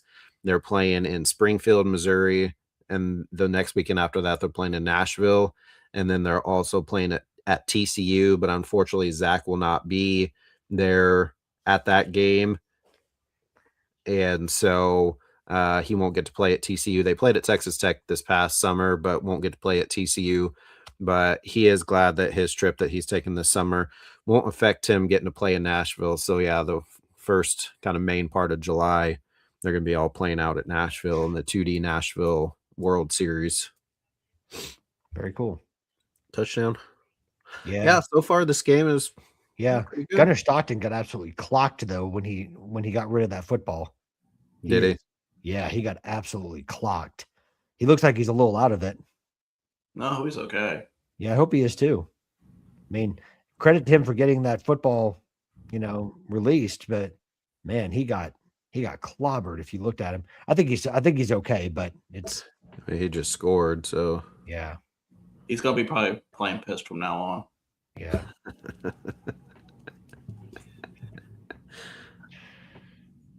All right, so let's. Did I say ahead. the quiet part out loud? Well, you said the whole thing out loud. Listen, I was afraid if we. I thought I hit the I thought I hit the camera and the microphone, and then I was like, I heard y'all laughing, and I was like, "Oh crap!" Sorry about that. That's the other wait, you had to do that too. What? Yeah, like I was afraid to just leave you on here. We've been hearing sounds we don't want to hear. When I said, well, you just said, "Oh crap," and I was like, "Oh, that too." No. Yeah, I had to go so bad. Sorry. Well, I like the way. I thought it was a very colorful way you announced it. Listen, I get it. You're looking out for number one. I understand. Yeah, exactly. That's what you got to do. Exactly. And we were just talking, and all you missed is we were talking about, that what was it? UGA streaming down the field, and I said, and Ole Miss's defense looks pissed. So, yeah. So you didn't miss too much. Okay. And we got Eric to break. Look at him. Quite a bit. He was doing pretty I've rough. never seen. I very rarely have I seen him laugh so hard. If I can contribute to that, then I've done my job. We said too bad Ed's. Eric said too bad Ed's not here. He would have lost it. I wonder if he can go back and clip that. He should be able to. He can. Yeah. No, but only other thing to talk about before picks, I do want to talk about Astros' new signing, the Japanese ace Tatsuya Imai. It's kind of nice to see, Japanese superstars not going to Dodgers for once. Yeah, that's the second one because that other guy went to the White Sox. And I don't obviously know anything about him, but seeing the limited interactions and interviews, he seems like the dude of the White Sox seems like he's pretty funny and seems like a likable guy. Yeah. And I mean, again, I don't know anything about Imai either. I've only seen like the tape that people have shown. I mean, it looks like he's got pretty good stuff, but does that translate to the major leagues? I mean, we'll have to see. Does he fit? Does he dominate right away like Yamamoto seemed to have done, or does he struggle like Roki Sasaki? I mean, it can go one of two ways. So, yeah. Ooh, that's why I'm interested to see. Is it Matsuzaki that went to the White Sox? Am I saying that right, or is it Murakami? Murakami. I'm glad to see Murakami because we don't see too many position players, and it's like everybody's pitchers. So I'm glad to see another position player because Ichiro, I mean, when he came over, it was phenomenal, and I would have expected in those years since he came over, there would have been a lot more position players to make a move, but it's all been pitchers, and the pitchers you don't really see much about them because they're out there once every 5 or 6 days. That pitchers just don't have the personality. So I'm anxious to see, like you said, how he interacts on a daily basis and what kind of personality he has. I mean, hell, he's stuck with the White Sox in Chicago, so at least he's making some money. But I don't know about the team. How many years did Imai get? 3, 4, 3. Was it 3 years, 80 million? Is that what it was? 54. 54. Okay. Wow. Yeah. Is Golding, was he talking to his defense? It looked like it. He was pissed. Look at this. Joe's flipping between his not his burner, but he's two different Yeah. Went from Twitch to YouTube. He's got he's probably got like all the monitors in front of him, all the different He typed the numbers and the word looking. He's like, I got to switch over to YouTube so I can type better. looking out for number one when you're not. Yeah, I looked up. I was getting Japanese players in the MLB and see how many were pitchers versus position players, and there's only like less than 10 position players. They've all been pitchers. Yeah. Yeah. So, Are you talking about like currently, or are you talking about all time?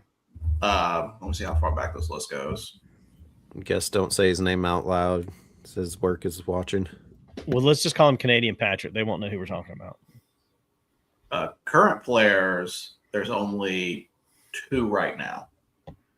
Okay. Historically, it's less than 15.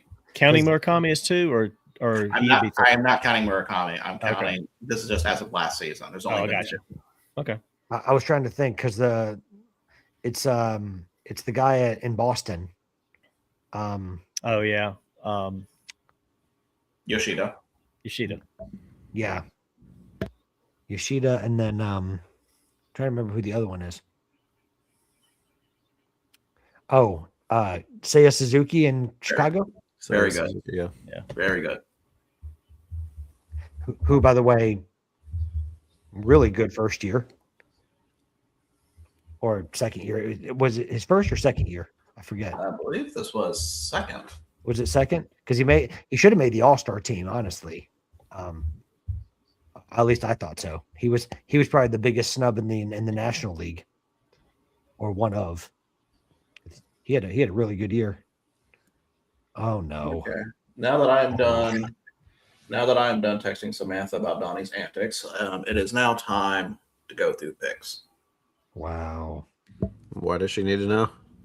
I think it was funny. Is she watching? Did she see it? Hear it? I don't think so. Well, I didn't do Yoshida, so. Nah, that needs work. All right. So, grin out of Eric. That's what you're ahead of me. That's what you were saying. Sorry, Patrick. It's okay. I mean, they're not out of it. No, they're not out of it, but it's just. Was that Lacey? I think it was.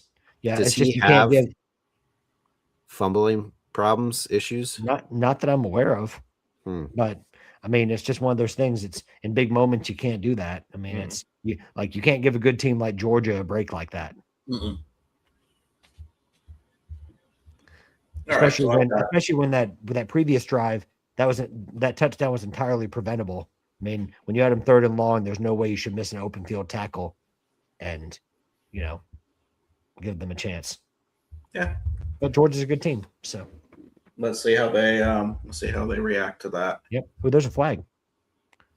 Oh, just delay of game. Never mind. Was that probably something afterwards? There was a player running for his life to get on the field, so yeah, it was a clear fumble. So, all right, you guys ready for picks? Let's do it. No. Okay. No. By the way, Virgil, congratulations on winning picks this week. No, not this week. Yep. Not this week. It's either you or Donnie. So. Actually, it's probably going to be neither of us this week. Someone's going on a bender right now. I mean, Ed got a couple of these games we didn't. Yeah, I was going to say Ed's sitting pretty this week. So we've got 4 bowl games for Friday. We've got the FCS championship. We've got the Division III championship, and we got the ever so predictable Week 18 NFL games. So let's start. So first game we have, and Ed did send me his picks, so I can't do bits for that.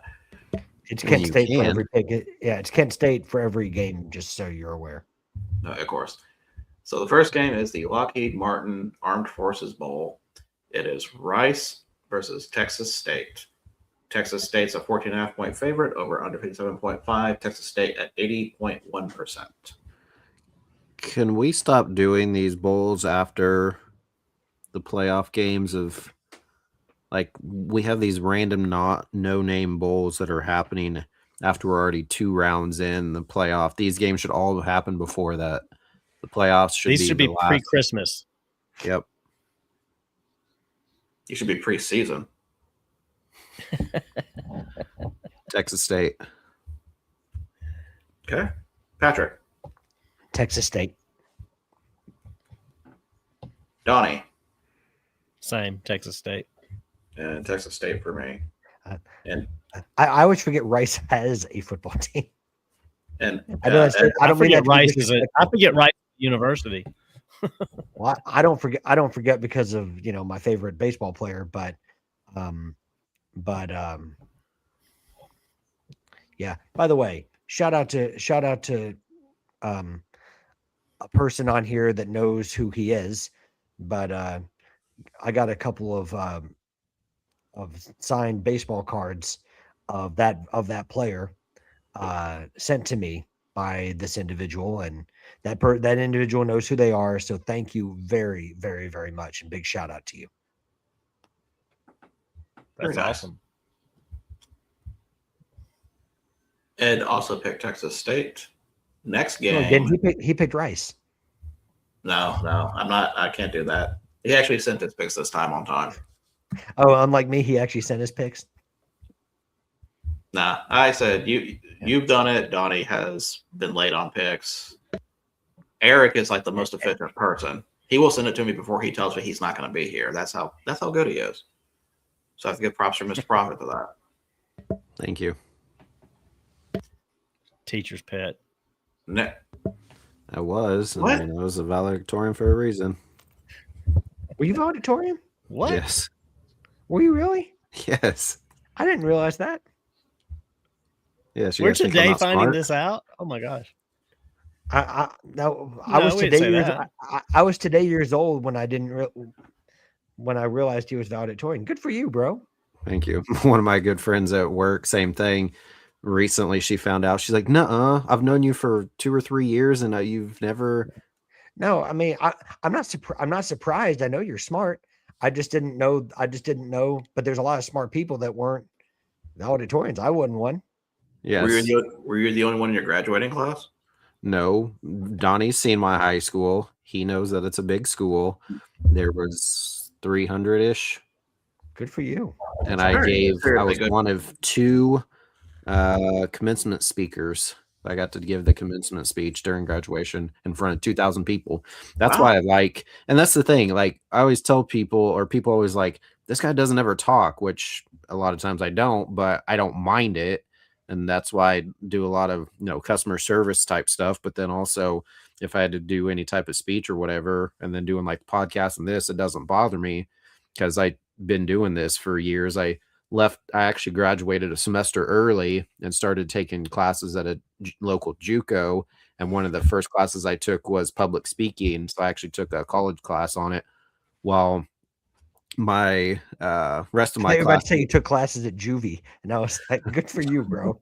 No, the rest of my classmates were still finishing up their last semester in high school. I was already, because what I only had to take an English class, so I think it was English. I ended up doubling up, and because that was the only class I had left, I doubled up and took that plus another like English class. I don't even remember what it was. The first semester of my senior year. That way I could graduate at semester, and then took a full course at the JUCO, and then still went back and obviously walked with my high school friends. But yeah, I got an early start. That's Well, awesome. that's for someone who barely graduated high school. Congratulations. Thank you. Next game we have is the AutoZone Liberty Bowl. Liberty. Liberty. Wrong Liberty. Between Navy and Cincinnati. Navy's a 7-point favorite over under 54.5. Cincinnati at 67.4%. Let me check one thing real quick before we make this pick. I want to see if Cincinnati's quarterback is actually playing in this game or not. Does it matter? For some people, it may. Not I. Sorry, Not Zach. I. Sorry, Zach. Go Navy. I don't know what their slogan is. Go Navy. Okay. Yeah, give me Navy. Patrick? Navy. Okay.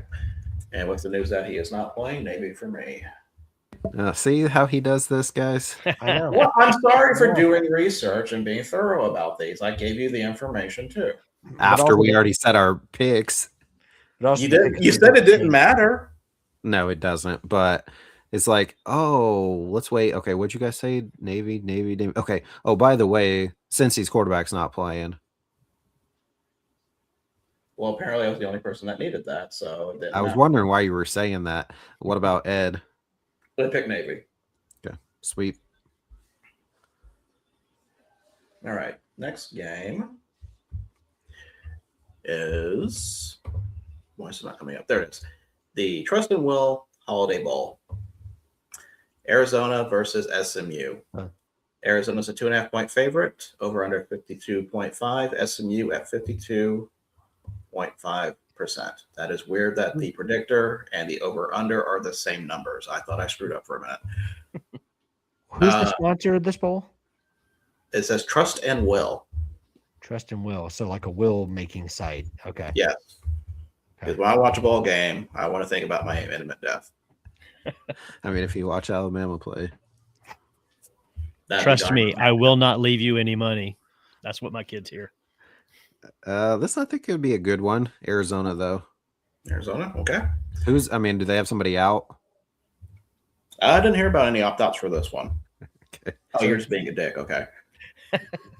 So it's Arizona against whom? I'm sorry. SMU. Pony Ooh. Express. Ooh. By the way, I just found out Damon Evans is the athletic director in SMU. I missed that somewhere along the line. I thought I thought he was still at Maryland. Excuse me. Was that this year change? It must have been. The only reason I even know that is because I watched that new E60 thing on. Which, by the way, you guys should watch that on NIL and college athletics. It was just released. A good E60 thing that Jeremy Schaap does. So. It's worth a watch if you get the ESPN app at all. That move so much so choked him up. Yeah, I know, right? It did. I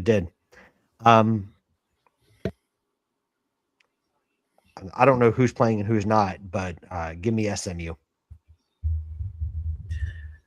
Donnie. I'm going to take Arizona in this one. Do I need to remind you that SMU is an ACC team? Yeah. Okay. Doesn't matter. Who beat the lone ACC team that's still in the playoffs? I like Rhett Lashley a lot, and they may lose, but I like Rhett. Yeah, I like what he's doing at SMU. I'm not sold on the consistency that SMU showed or lacked showing this year. So he's saying the ACC is basically inconsistent across the board because he said the same thing about Miami. That's pretty much true, yes. It's because we have more parity. Well, listen, the C's in ACC does not stand for consistency. So Arizona for me. By consistency, do you mean only Duke? Duke does seem inevitable, doesn't it? That game was actually pretty good. I was watching some of that Arizona State game. I enjoyed that one. Enjoyed that one a lot. Dude, how do you drop that? That's a bad drop.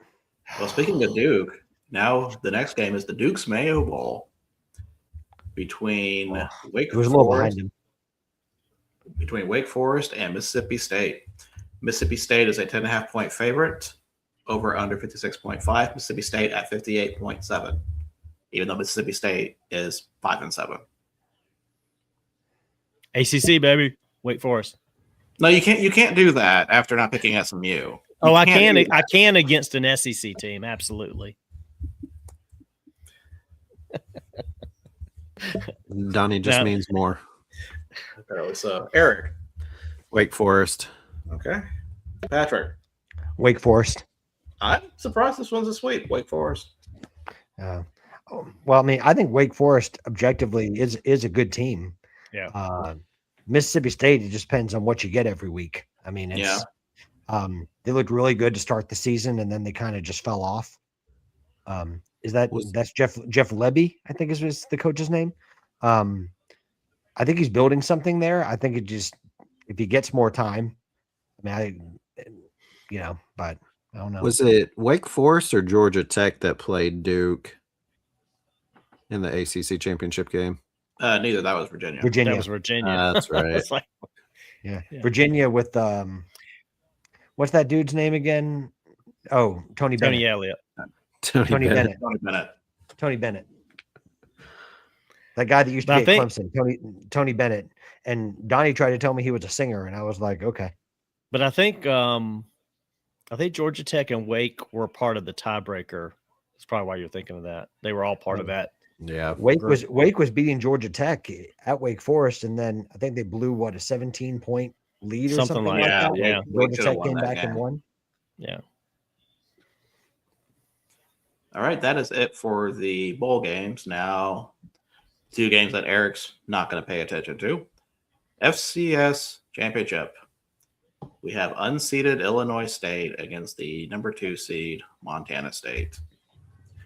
Montana State's a 10.5-point favorite, over under 56.5. When was the last time they've played? That's a good question. They have not played since You talking about the teams themselves or against each other? Teams themselves. At least The been semifinals. It's been December like 10 days. 20th was their last game. So I'll say it's been about 10 or 12 days. Way I don't too get- long. I don't in get between. why they do it for this. I don't. Like, yeah, I would have thought they would have had it like this past weekend before all of this mess. All It's of this disgusting, New and Year's it's all Eve stuff. it's all the coward's fault. Yes. Also, this game is in Nashville. So here's my, and you'll be there. I will not be there. What kind of We're fan are you? We are implementing a new accounting system this week. I will not be there. So, never mind. I won't say it. Is it called Donnie's Wallet? If No. this game was played like a week later, I think Illinois State had been playing well enough Yeah. that they could have kept that momentum, but because of the slightly longer layoff, give me Montana State. Okay. Patrick. Didn't you like that analysis, Virgil? I really did. I was I actually- enjoyed that. I was really actually good. just about to say I thought that logic was really sound, and insightful for a guy that hates FCS. But I think you're probably right, but I'm just gonna go. I'm gonna go on a flyer here, and I'm gonna believe in the spirit of Illinois State and those Redbirds, and give me Illinois State. They took down the number 1 team, and then they took down the number 1 team in FCS. Who's to say they can't take down number 2? Montana State's a very good football team, and are going to be you're going to have to be at your best to beat them. But give me the Redbirds. And that's what really surprised me about them, is because not only after they won that, you figure they'd have a letdown the next week or two, and they haven't. Yeah. Now you said the game's in Nashville, so that's actually closer for them fan wise than what Montana State would be. I'm taking in the formula that I had to use that I stole from Donnie about headwinds and tailwinds and, jet lag factor and, wind chill factor and, winds. And I mean, it's a very complicated system. But Illinois State came out just ahead. So when I did the math, that was physical year 2026 data. So Donnie, what's your pick? I'm going to go Montana State. I'm with Eric, though. I think if this game had been played sooner, I would have gone with Illinois on the Illinois State on the momentum they had going into Fighting it. Illini? Anyway, Montana State looked like. Did he go back home? I think they're a pretty solid team. So, am I breaking up? Did he take another bathroom break? Am I breaking up? Did he take another bathroom break? I was going to ask if I had to go pee, if I'm supposed to announce it to everybody before I go. No, Yeah, you're not supposed to announce that before you go. Well, I mean, it's proper Hey, etiquette y'all, to please announce don't. things. Am I seriously breaking up? Yes. You did, not Okay, right all right, now, but you did. Yeah, you did Okay, it. it's probably because Rhonda's on her iPad now. No, I'm just kidding. Oh, wow. She just looked. Wow. I just said that to see what kind of look I'd get. She just Death gave me- glare. like, did my head cut off from the lasers that she Do just we shot have like towards me? a back behind camera that pans over to the wife when he says that I to see know. her death stare? Anyway, I was gonna say I would have gone if the game was played early. There he goes again. There goes again. He just doesn't want us to State hear his momentum they had, analysis. but Montana State, Jesus Christ. Montana State has State. Jesus on their Wait, side. wait, Of course they're going to win this did game. you just pick Jesus to win this game? He He's said their Montana starting free State. safety. Montana State being led by Jesus Christ. I must have missed him on the roster. So, Man, that's got to be an advantage. He's number one. That's got to be an advantage. that's got to be a little divine intervention there. So, Illinois State. Ooh, that's Beat targeting. Coward. That's targeting. He's out. Oh my goodness, yeah. Did he get the crown? Was that the crown, the helmet that he got? Don't know. I don't know. This should be a good. He got the answer. shoulder into the face mask. Is that what is that the target? I thought it was a crown to crown helmet for targeting. That was a nasty hit though. Not his face or his mouthpiece out. So Illinois State did beat the Cowards. I am forever thankful for that. However, And you know what? I'm gonna go with Patrick on this. I'm still gonna ride the hot hand here. I'm gonna go with Illinois State. No, it wouldn't surprise me at all, and that'd be super impressive if they did win this, beating the top two teams. I just think if it was a little bit sooner, and that may not matter. I just don't understand why they have a break like they do here, as opposed to like what the FBS has. I don't know if it's TV things. I don't know. You know, it could be an NFL thing, honestly, with scheduling. But I don't know. so the targeting call was upheld. Yep. Okay, I hate it for him though. I mean, does that mean he misses only the rest of this game or also the next game? First half of the next game. First half of the next game. Okay, I'm If glad they Lee's okay advance. too. By the way, that was If If there is nasty. a next. All Does right. that if the season does end, does it extend into the next season? I If think it he's on does. even if he's not on the same team. Not sure. Yeah, I think because didn't LSU have for the first half of the game? Something about And LSU. that came up at the last. Didn't LSU have a player that was on Yeah. a different team that came over and got Yes. So I think it carries with you. I'll let you go to the NFL. And then that'd be funny if they carried it over there too. All right. Now we've got that was FCS championship. Now we have Division III championship. This is Wisconsin River Falls against North Central College. North Central College is a 1-point favorite and over under 59.5. This game is in Canton, Ohio. And Wisconsin River Falls, of course, is in Wisconsin. North Central College is in Naperville, Illinois. Yep. Which I've been there before because my aunt used to live there, just outside of Chicago. Yep. About an hour. Fun fact. So North Central is the overall number 1 seed. Wisconsin River Falls, I'm trying to think, were they number 1 seed in their region? Let me take a look as you guys ponder this game. These balls, he's putting it right in there and they're missing them. It's like they're trying to throw the game or something. Or talk about Ole Miss, Georgia. That works too. Yeah, he needs to spike this ball.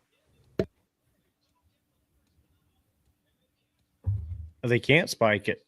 It's third down. It'll be fourth. Well, good. Oh. I mean, we're running out of time. They tried to run everybody out there to kick a 10 field goal with 7 seconds to go. Like, what that's the horrible. hell? That's horrible game management. Yep. Okay, so Wisconsin River Falls was a number 2 seed in their region. North Central was top seed in their region.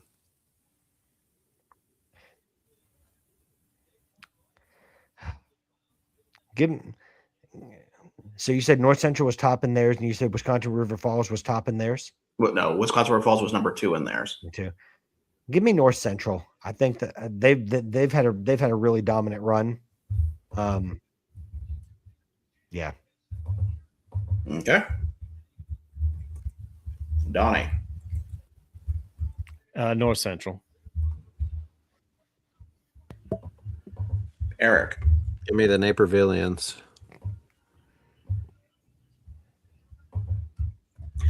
Yeah, I'm not going to pull with Wisconsin River Falls. Give me North Central. And Ed has picked North Central. All right, now it's time to move on to the NFL games. So, of course, if you have any analysis that you'd like to share with any of these teams, with your teams, please let me know. First game is the NFC South Championship game. Panthers versus Buccaneers. Buccaneers are a 2.5-point favorite, over under 45.5. Buccaneers at 62.3%. And Ed has a little note with this. He says, as a lifelong Panthers fan, I will be picking the Panthers. He said, as a lifelong Panthers fan? I may have added some stuff. I mean, I figured it was quite a long time. I mean, Yes. For the long run of the breakfast takes, he's been a fan for that long. I mean, it's pretty impressive.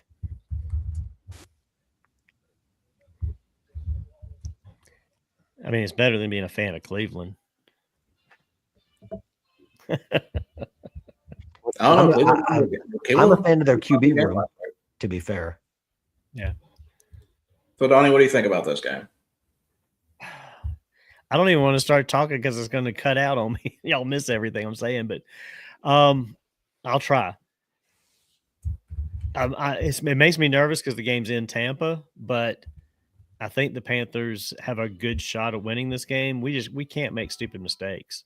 I think it's a toss-up game, actually, or a pick-em game to me overall. But I'm going to go with the Panthers. Hopefully they can find a way to win the game. I'm hopeful now that Olave is out, which that makes much difference for New Orleans. But the fact that Atlanta beating the Rams actually makes me feel good. If they can win against New Orleans, then it doesn't matter as far as playoffs are concerned. But I want the Panthers just to win this game anyway. So hopefully they can find a way to not let Baker get hot at home with Mike Evans. Okay. Eric. I think the Buccaneers are going to win. But as Donnie was talking about, the other game is going to have actual implications on who makes it in the playoffs. So I don't think it matters that the Panthers won't win this game, but give me the Bucs just because they're at home. Patrick. So question. So the Falcons game is going to determine can determine who gets in. If the Panthers lose, yes. But the Panthers are going to try to win on Saturday so that doesn't matter. But if they were to lose, we're going to be pulling for the Falcons. Atlanta has to win for the Panthers to make the playoffs over the Bucs. So basically, Atlanta can screw Tampa Bay by beating New Orleans if that matters to Atlanta. Man, the Panthers are going to be mad that they've been beating the Panthers all these years. Sorry, the Panthers are going to be the Panthers are going to be mad they've been beating the Falcons all these years. I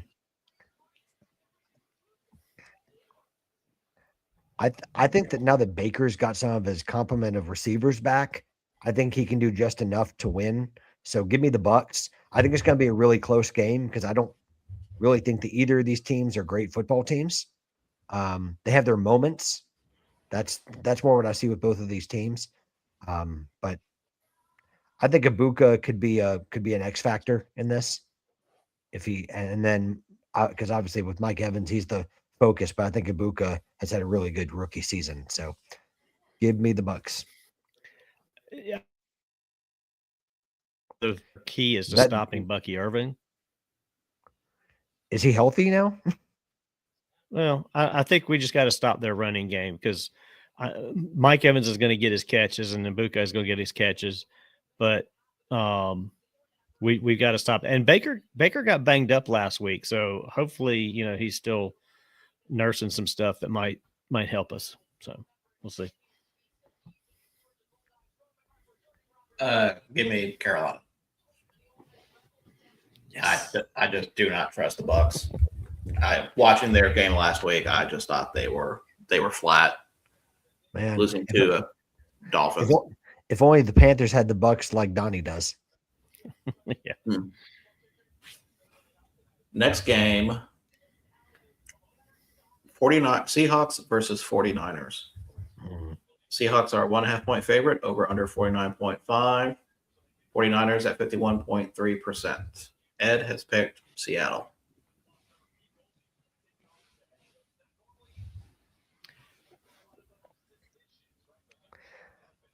I mean, I still like Seattle's defense, and I don't trust the 49ers defense really, but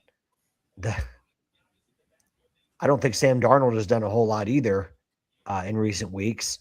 And 49ers offense has been outstanding despite like the opening hiccup against the Bears. Because that was a pretty good Bear. Sorry, no, I know they haven't played a lot of great defenses in recent weeks, but I'm gonna go with a hot hand. Give me the 49ers. Okay. Yeah, I'm going to take the 49ers at home too. They want to get that number one seed. They want to have the path be all the way to the Super Bowl for them at home potentially. So they're going to be playing their ass off, and I think they're playing better than Seattle. Seattle, granted they struggled against the Panthers a little bit last week, and Darnold looked okay, but we'll see. I'm going to go with the Niners. They struggled against the Colts too. Yeah. I mean, And then they scored a touchdown against the Colts. It was all field goals. Yeah, and the Niners looked pretty darn good. I mean, and they have Kittle back this week, right? Yeah, Kittle should be back this week, and and so Purdy was on fire the other night. So they're going to be wanting to put away Seattle, and it's a standalone game on Saturday at home, so they're going to be fired up. San Francisco. Yeah, for me, Seattle kind of reminds me of Texas Tech. Great defense, great offensive weapons, but quarterback's a liability. So I'm going with San Francisco.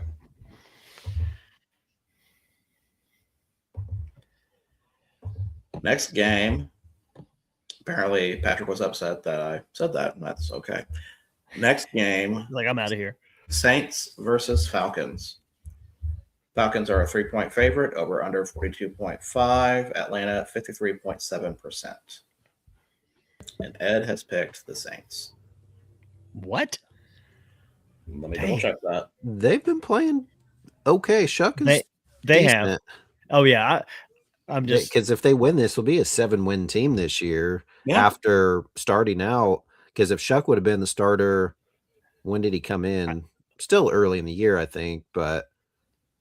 Or maybe not, but week 8. No, he came in, I think, I was about to say about 5 or 6 games ago. Yeah. Well, then they for sure probably could have been a 9-win team, but the Falcons looked really good the other night. Was that the Rams game? Yes. Yeah. Why do you say it like that? You know why. And Bijan looked really good. Cousins, I don't know about that, but I do think the Falcons would like to play spoiler, so give me the Falcons. Okay. Yeah, I'm gonna take the Falcons at home as well, despite the fact that it may help the Panthers. I think a lot of those guys are fighting for their jobs overall to some extent. And it seems like the Falcon. I don't know if the Falcons players are playing for Coach Raheem Morris. Raheem, yeah, his name went right out of my head. Raheem. I think he's been kind of on the hot seat a little bit this year with Falcons fans, and I think the players are trying to do everything they can to protect him a little bit. So we'll see. And they are playing better, but the Saints have been good this year too. So I think this will be a close game as well. Patrick. I think the Saints have started putting it together at the end of the season. I think what they've what they've done with what Kellen Moore has done with Tyler Shuck has been really good. And then I forget the name of that guy that Donnie picked up in fantasy football, but he's been good. That guy Donnie picked up, that's how I know him. What position? The running back. Dean. And Olave was looking really good before getting hurt. I know that's a factor in this because I think Olave is doubtful for this game. You're not talking about Devin Neal, but are you talking about Neal? Yeah. Devin Neal. Neal. He's been out, so you're probably talking Audric Estime from Notre Dame. Yeah. I don't have him. He was the one that scored last weekend. Yeah. And then Neal was at KU, but he got hurt. The overall point being that they've had guys step up. I think they're going to miss Olave because Olave's has looked good when he's been healthy. But Olave is out. Olave is out of the game. Well, I knew he was doubtful, so I knew he's out. Was probably not going to be a factor. But I still think Tyler Shuck has won his first 4 games starting. And it's a rivalry game against Atlanta. It's always close. I think it's going to be a close game, but I think New Orleans comes into Atlanta and wins. And so Donnie misses the playoffs. Yep. Congratulations to the Bucks. I actually hope the Panthers do make it, for the record, but he's just saying that because you're on here. You what? Well, even if they don't make the playoffs, what the Panthers have done this year is a positive step forward, and I'm fine with that. And they'll sign Bryce to a 12-year extension. No, they're not doing. Well, if you guys still had Kadarius Toney, you'd already be in the playoffs. But is Malachi his brother, like his actual brother? I have no idea. Because people were saying that online. I know sometimes they just say that, but well, I was going to say, and I misspoke. I shouldn't say sign again. I should say you should sign Kadarius Toney. Then you would be in the playoffs. Because there was a play last night where Malachi Toney was offsides, and they're like, "Oh, just like brother." And I don't know if they truly are or not.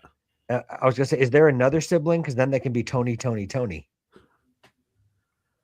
Oh man, should have seen that one coming. I'm going to go with Atlanta. It's ironic how all of you are putting faith in Atlanta, and me being closest to them, I did not. Well, no, it's funny that you say you want the Panthers in the playoff, and you basically, with the scenario with your picks, that they're not going to make the playoffs. And he's only saying that because Donnie's on here. He doesn't care otherwise. He's more of a Ed Baker fan. Yeah. No, I'm not. I'm a fan of Baker as long as he's on my fantasy team. That's about it. Because I think Virgil has already informed Matthew Stafford to not play this week. So, what little chance I had of making my 5th place game competitive is quickly gone out the window. Because Josh Jacobs ain't going to play. So, nor should he for his own long-term health. Right. Good point, Donnie. Very good point.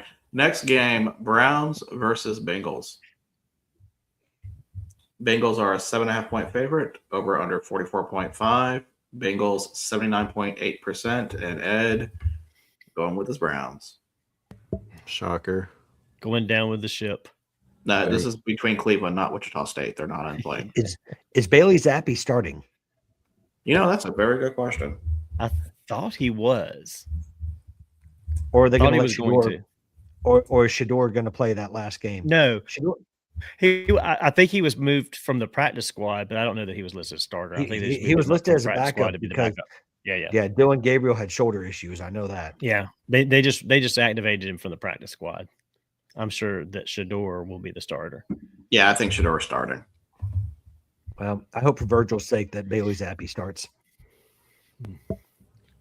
Give me the Bengals. Okay, Patrick. I hope Joe Burrow is doing okay. But I think that win last week really boosted some of the players' spirits. So give me Cincinnati. Eric. Cincinnati and Joe, it ends this weekend, and it's just a couple of no names that are in the championship, so we don't really care anymore. Dang. Wow. Tell us Wow. how you really feel. Hope Tom isn't on here. Yeah, better hope Tom Thrash isn't on here. I mean, the other guy, I don't know who he is. He ain't going to show up. Cincinnati for me. I was gonna say I thought the other guy only played Virgil every week. No. Who, Justin? Oh, sorry. Or was it you that played him 4 weeks in a row? I played McCutcheon 4 weeks in a row. That's what it was. But Donnie, was it you that played Kish, Kish, like 4 yeah. weeks in a row? Oh, well, I played Kish and then Tom and then Kish and then Kish again and then Tom again. All right. Next game, Packers versus Vikings. Vikings are a 7.5-point favorite. Wait, that can't be right. Hold on. Yes, it can be. Yeah, it is right now with the That's Packers. right. We're starting Clayton Tune. Oh, So yes, it's correct. And they're starting Max Brosmer. over under is 35.5. Under. Green Bay. Did you say that the Vikings are starting Rex Grossman? Yes. That's better than their other option. Well, I was gonna say, and you said that the Packers offense is gonna be in tune. Tiny Tunes, yeah. Looney Tunes. Ooh, I love Tiny Tunes. That was my jam when I was a kid, man. Green Bay is 75.2%, and Ed has picked Green Bay. Why? I don't know. Give me the Vikings. We're not going to win. Although I hope to see if Diggs gets a couple snaps just to see if he could be playoff ready. He's been terrible this year, but he was obviously a all-pro Pro Bowler previous, and I think maybe getting out of Dallas, maybe re-energized because he's really good friends with Micah Parsons, and so Parsons is glad he's there, and we didn't have to pay a lot to get him for the last game plus whatever playoffs we make, but hopefully he's not worse than Nixon. Hobbs is out for the season. Haddon's out. Like, we needed a defender because I think we have Valentine and Nixon, and he's not worse, even though he was like the statistical worst corner. Diggs isn't worse than either one of those guys. So I'd be curious to see if he does get to play a couple snaps or not. But yeah, with Clayton Tune and the rest of our 17 string in there, I think the Vikings will win this. Because Love cleared concussion protocol. And if we would have won last week with Chicago losing last week and the potential for them to lose this week against the Lions, we could have still possibly won the NFC North. But because we lost that game, we obviously don't have anything to play for. So we're resting our starters as if it's a bye. And the only bad thing now is Love didn't play. Now will be the last two and a half games essentially before he comes in and plays in the playoffs again. So there's no seeding advantage if they win this game. Nope. We're the 7th seed. Okay. The only difference would be who we play. So if Chicago wins, we play at Chicago. If they lose and the Eagles win, we play at Philly. So those could still be the 2-3, but Green Bay is locked as a 7. Okay. Patrick. Eric, is there a reason that Malik Willis isn't playing? Is it because he's an impending free agent, or that plus he hurt his shoulder? Okay. He hurt it the end of the whatever game he came in 2 games ago at the end of the game, the Bears game. And then towards when he got out last game against Baltimore, he threw a pass and he didn't even didn't hit anybody, but the way he threw it, he hurt his shoulder even more. So Okay. I think he could have potentially played, but also the fact that they want to keep him obviously because he's a free agent is probably going to sign, but also they want to keep him or get him healthy for the playoffs in case Love goes out again. Well, I was going to say, and they need that insurance policy in case Love doesn't clear concussion protocol or that he has lingering effects from it. He already has cleared. Okay. So he could have played this week, and he was practicing again, but they weren't going to play him because this game doesn't mean anything for Green Bay. Yeah. So, with Willis having a shoulder injury, they want to get him healthy enough in case he needs to play in the playoffs that he can. Okay. Give me the Vikings. Can't believe I'm picking a team helmed by JJ McCarthy to win, but I Well, am. that's the good news. It's not going to be home by JJ McCarthy. Who's playing? Was it Max Oh, that's right. Grossman? Eric just said that. Yeah. Such a dumb cuff. Pay who was it? attention. Yeah, Rex Grossman. Yeah. Give me Rex Grossman and the Minnesota Vikings. Actually, I'd like to retract my statement. It is up in the air that McCarthy may play, but it looks like it's going to be. Well, listen, I like the narrative that I've built in my own head. Give me Rex Grossman and the Minnesota Vikings. All right. Donnie. I'm going to go with the Vikings at home because, like Eric said, Packers have nothing to play for. They're walking wounded for the most part. Vikings are going to just win this one. Are the emissions from the team bus going to have any impact on like the Packers' ability? Okay. Yes. What is the Packers' carbon footprint for this game? Thank you. That's a much better way to ask the question than what I was attempting to do. You're welcome. We'll ask Eric when he gets back. Well, and as Eric said, take the under on this because it's probably going to be some very low scoring. Oh, I forgot to ask Ed what his over-under is. I got to remember to send that. I'm going with Vikings, too. Like I said, just because, Packers really have nothing to play for. Man, Virgil's got all that inside info.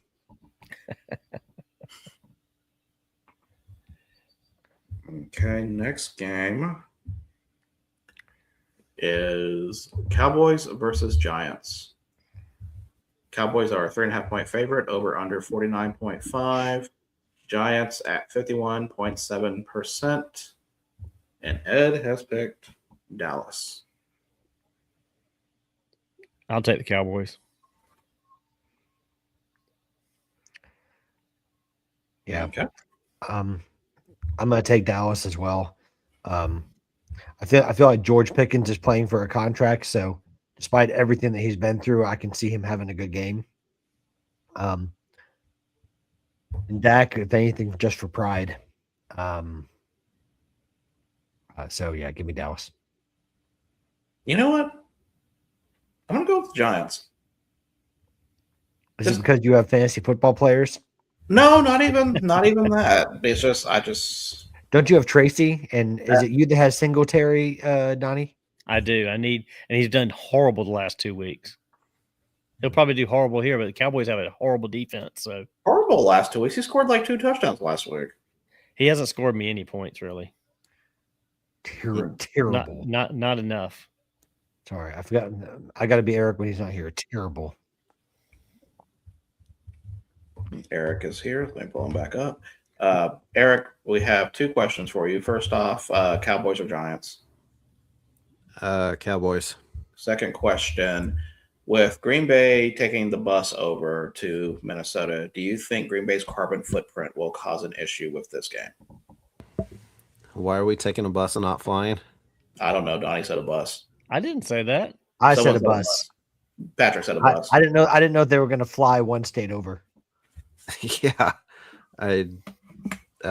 here. Listen, I don't travel like Donnie does. I'm used to a bus. Is this a 1:00 game? Okay. No, it's a noon game. Well, see, there you go. It's not going to be affected then. Oh, you had to wait until I had some soda. Man, it's 4 hours, 20 minutes away. This isn't minor league baseball. They're not busing that. They're flying.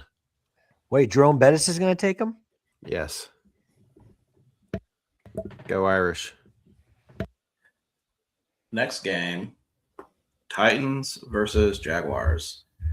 Jaguars are a 13.5-point favorite, over under 47.5. Jacksonville at 77.5%. Now I need to check something. Donnie, I need the inside Sorry. info. Is Trevor Lawrence gonna be playing this week? He should be. I don't think they're sitting anybody that I'm aware of. I'm under the impression if they lose this game and Houston wins, Houston. Yeah, I think they need to keep winning. They said they could go from a 1 or 2 seed all the way down to a 7 if they don't win. So yeah, I would assume they'd play everybody. Yeah. Oh. I mean, if there's one person that knows about the Florida Fighting Donnies, it's their namesake. Give me Jacksonville. Okay. I'll take Jacksonville. Shocker. Patrick. I would like to select the Florida Fighting Donnies, please. Okay.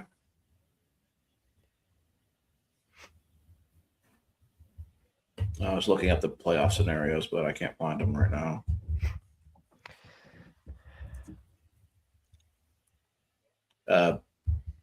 Jaguars for me. Next game, the other AFC South game, Colts versus Texans. Texans are a 10.5 point favorite, over under 38.5. Texans at 69.1%. Texans. Listen, I'm going to be in solidarity with Eric this week. I ain't even picking my own team. Give me the Texans. And Texans for me. Although shout out to Riley Leonard getting his first start. Go Irish. Yeah, I'll be looking forward to seeing how he does. Hopefully he can throw a touchdown. He looked good when he replaced Daniel Jones. He can run. He ran a lot for Notre Dame. Yeah. Had a lot of rushing touchdowns. And even passing the ball, he looked okay. I mean, he's not the greatest. I mean, but he's no Phillip Rivers, but listen, Phillip Rivers is like the Heath Slater of the NFL. He's got kids. He got 3 weeks of fantasy camp and 5 years of insurance. He is not hurting. Of course, Donnie would support his fellow AARP member. Exactly. I'm all about the old guys. Well, Did y'all see the story? Rich. Did you see the story? I didn't realize this till earlier today, that his senior year at NC State, Kurt Signetti was his position coach. I believe that. I was like, yeah. whoa. And Signetti was also at Alabama. He was the recruiting. He was one of Nick Saban's first hires when he went to Alabama. Yeah, he was recruiting coordinator, I believe. Yep. That was a good catch. That was a great catch. Hustle up offense. Yeah, it's just good. No huddle offense. It's called Charlie Weiss Jr. since Lane isn't there. Ross Stripling caught that. Ross Stripling, former Blue Jay Ross Stripling? Yeah, it says Stribling caught it. Stribling. You mean Oklahoma State? Former wide receiver, Deshaun Stribling? Go Pokes. Was he? Yeah, he was there before the bottom dropped out. Who's by the way, all I'm going to say is I can't wait for Saturday. Who's Mestamaker going to throw to? I don't know. I'm sure when Signetti picks him up, we'll find out later. Next game, Jets versus. Oh, no, he'll be tossing the ball to Cooper. He's going to be hanging with Mr. Cooper. Hanging with Mr. Cooper. Jets versus Bills. Bills are a 6.5 point favorite, over under 37.5. Bills at 90%. Does anyone want to make a case for the Jets? Donnie could be Buffalo's quarterback and the Bills would still win. My case is right. Only does Buffalo have anything to play for seeding wise? Well, let me see if they do.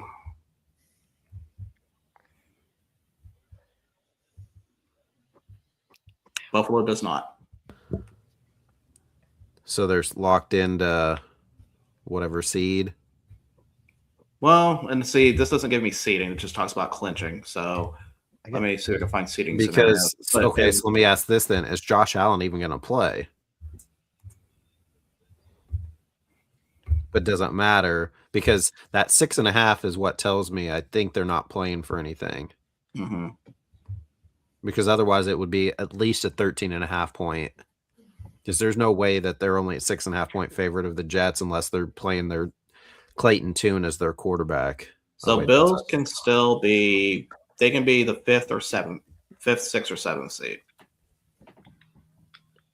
Why would you run up the middle into a freaking wall of people? And that's why Joe Judge is an assistant in college and not an NFL head coach anymore. But regardless, no, nobody's making a case for the Jets, Bills, all around. Okay. The fact that no one is speaking up, I am assuming you all agree with them. Bills, yeah. Bills.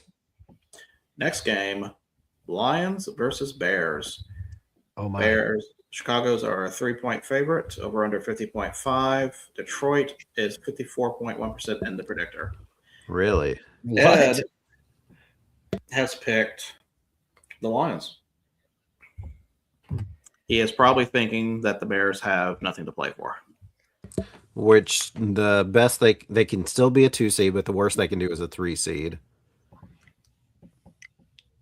So do we think Caleb Williams sits? No. Mm-mm. I think they're going to try to win this to be the 2 seed, but then also Ben Johnson wants to get back at Dan Campbell. So I think they're going to play pretty decent, do a lot of dumb trick plays and stuff. So give me Chicago. Okay. Patrick. Yeah, I'm going to go. I think that that Chicago's running game is going to get back on track with Swittem and Ongai. So give me the Bears. Okay. Donnie. The Bears. Don't say that. Don't say that. Bears for me. Next game, Chargers versus Broncos. Broncos are a 12.5-point favorite, over under 37.5. Denver at 68.6%. And Ed has picked the. Hold on, this can't be right. Is he high? Chargers. Yes, he is. Is He is going against the grain on all these picks. Is that an Olipop? What I have? No, it's like the last can I have of the holiday creamy vanilla Coke. Holiday edition. Denver. Yeah, there's no really movement of seeds for them. They can finish as 5, 6, or 7, but most likely the 6. You talk about Denver? Or No, Chargers. Oh, okay, I was going to say, I said Denver. I thought they were a chance to be the top. I was going to say Denver still has something to play for as far as seeding, right? Yes. But Denver is what, Virgil? They are frauds. Thank you.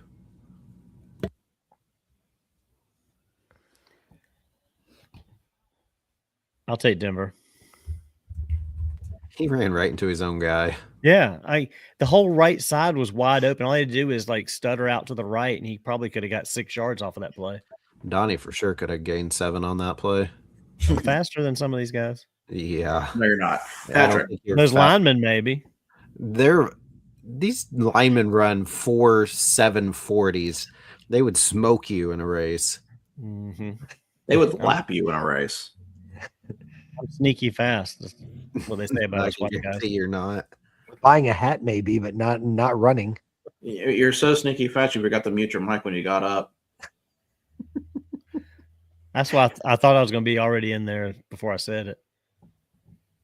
Oh Okay. man. Patrick? Man, I'm turning.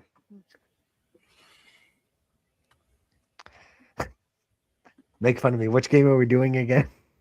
Chargers versus Broncos. Okay, Broncos.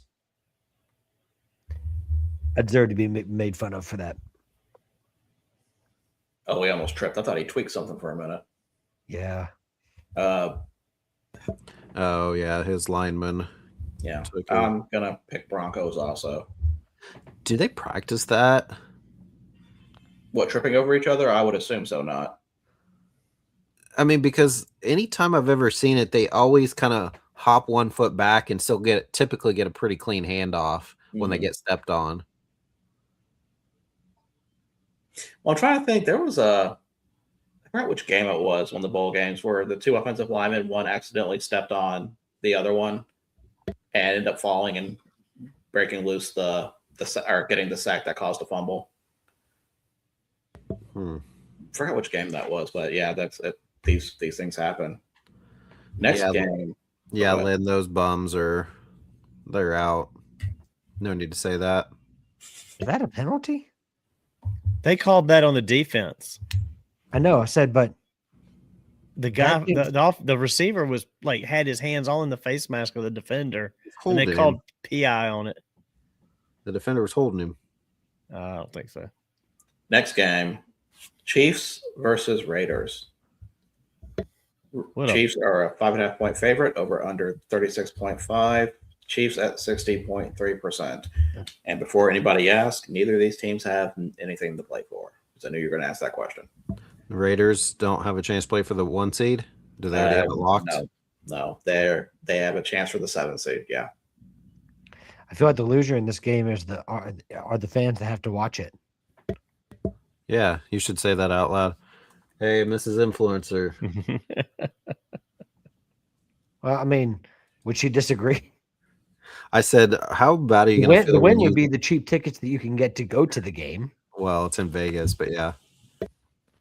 I said, yeah. Oh, that was, why would you do that? I said, how bad are you going to be if you guys lose to the Raiders? But regardless, give me the Chiefs. Okay. Patrick. Chiefs Kingdom. Okay. Donnie. Yeah, Chiefs are going to win this game. Pick again. They don't even try to hide. They don't even have to try hard. You know the rules. You're not allowed to pick the Chiefs. Certainly not picking the Raiders. Okay, fine. I can't make a budge on that. Then Chiefs for me.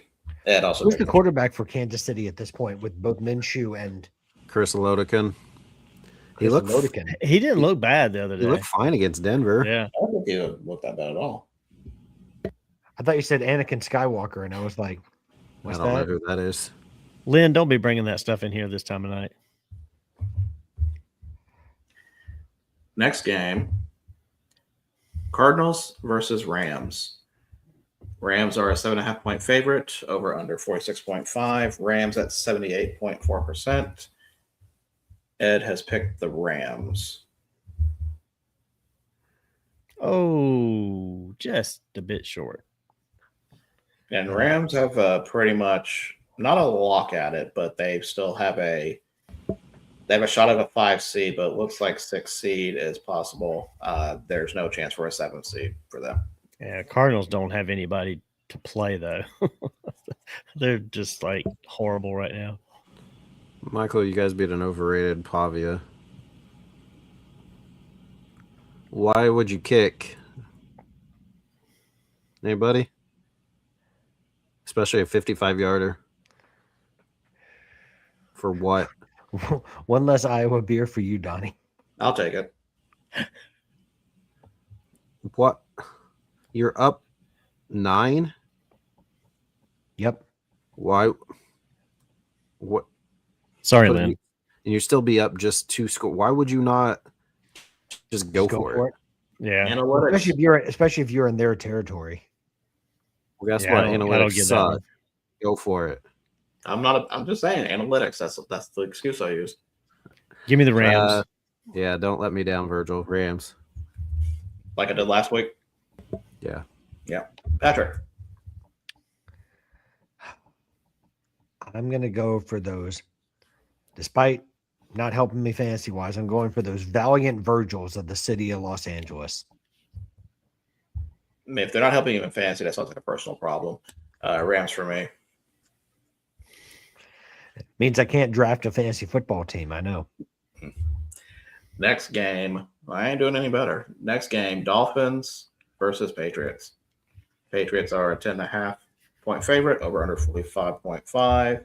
New England at 80.1%. And they are still in the hunt for a 1 seed. And see, that's why this game being a 10.5 point game, but the Buffalo Jets is only 6.5.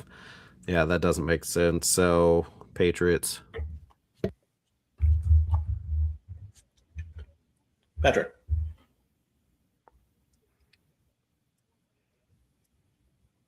Which game? Sorry. Where am I? At all? Dolphins versus Patriots. Sorry, I've been tuning into the game. As if that isn't obvious. I know. I saw a commercial right now. I know. Yeah. I saw the commercial. Any word on Drake May, whether he's going to play? Yes. They're playing for a 1 seed, so yes, he will. Yeah, I figured he would. Okay. Give me the Patriots. Okay. Donnie. Give me the Patriots. Miami has definitely improved quite a bit, but not enough to beat the Patriots. Give me Patriots. And by the way, what's Mike Grell doing up at 10:22 p.m. on a work day? Right. Oh, wait a minute. I'm sorry. He's on Watching vacation. He's on vacation. I forgot. He's making you do the work, and he's not working. I'm not working. He's not Also, working. 10:22. He's been sick, actually. He was supposed to let me know if he was feeling better tonight. Your clock's 3 minutes behind. Oh, I'm just looking at the time that he posted it, not what time it is. Okay.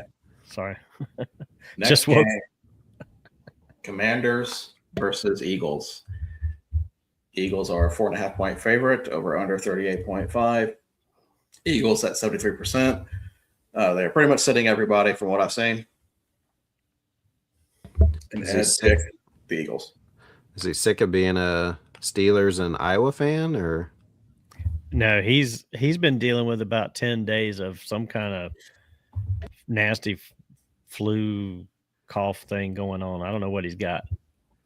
Don't give it to you. I don't want to be around him. Even when he is healthy? That's just mean. No, he's okay when he's healthy. It doesn't sound like it according to the comments he always puts out here. Exactly. Okay is a relative term. I still think probably the Eagles. Okay. Yeah, I mean, the Eagles with their backups probably still win this game. So give me Eagles. Who is the Eagles' backup QB? Carson Wentz. No, I'm just kidding. It might be. It might be. Tanner McKee. Oh, no, he's in Minnesota, isn't he? Who? Tanner McKee Who? out of Stanford. Dang. Step up. Time to shine. Okay. Patrick. Which game are we doing? No, I'm kidding. Give me the Eagles. Okay. I'm going to go with the Eagles also, which means they will lose. And the last game to decide the NFC North, Ravens versus Steelers. What'd you say? AFC North. Okay. Ravens, that's not what I said. Ravens are a 3.5-point favorite, over under 40.5. Baltimore at 57. Stop smiling. I'm pretty sure you said NFC North. No, I did, but he did. I did. Baltimore at 57.4%. Now, before I give you, Y'all called him out, AFC. Before I give you the picks here, who do you think Ed picked for this one? He did not pick the Ravens. He probably did. He picked the Ravens. Oh, really? Get it. Oh. Yeah. Yes. Go, go, go, go. I don't know why Ed picking the Ravens would be a reason to clap. That's kind of weird, but I was going to say, why is this dude cheering? Who, me? No, we know you. But this other homer below you. Because I want Georgia to lose. Is that Tylan Wallace? that is not Tylan Wallace. you were off by a few years. It's not Okay, Rasheed Wallace, right? It could be. It's probably closer to Rashid, yeah. Okay, so Ravens versus Steelers. Or Mike Wallace. The 60 Minutes journalist? No, the former Steelers receiver. Oh. That nice little Eric? That's a deep cut on the Steelers receiver there. Yeah, Mike Wallace. But not the 60 Minutes guy? I thought that'd be up your alley. No, honestly, that I expected that response. I can see Virgil watching 60 Minutes. Bubba Wallace. Bubba Wallace. Lamar's back. There you go. Which kind of that honestly, Hotty, baby. Detrimented Let's anything. go. Let's go, hotty toddy. Are they going for a 3-point play here? Listen, Pete Golding is looking like a first time head coach. He He's just got that. told the camera to shh. He's got the Signetti going on. Without the Signetti results, I don't know if Lamar Jackson being back is actually a good thing or not at this point. so he is actually going to play. He's saying he is. Wow. They still have a chance to win the division, don't they? This With is this for the game? division. This is Yeah. for the Yeah, division. So I mean, that's why he would play. This Is trying to win it. This is the AFC version of what's going on in that other conference. Yeah. Just go back to your game. I think the Ravens figured out that they still have Derrick Henry, so they're going to use him a lot. So give me the Ravens. See, that's my concern with Jackson being back. Because he's going to try to run now and, hold on to the ball. Coming back from an injury? I mean, it didn't stop him before. So if you kicked that extra point earlier, now you could have chased 2, right? Yeah. Yeah. So that was way too early to go for 2 Correct. earlier. Yep. Patrick. I think the X factor in this, even with Lamar, if he plays, I still think if you're the Ravens offensive coordinator, how can you not give Derrick Henry the ball? Like 4 touchdowns last week. I mean, if they lose this, it's their own fault. So give me the Ravens. Okay. Donnie. I'm going to go with the Steelers. Like Mike says, Steelers own the Ravens in Pittsburgh. He's a fan. He follows them. Yeah. He didn't know that. He just read the comment. Well, the only thing is that normally that's true, but like,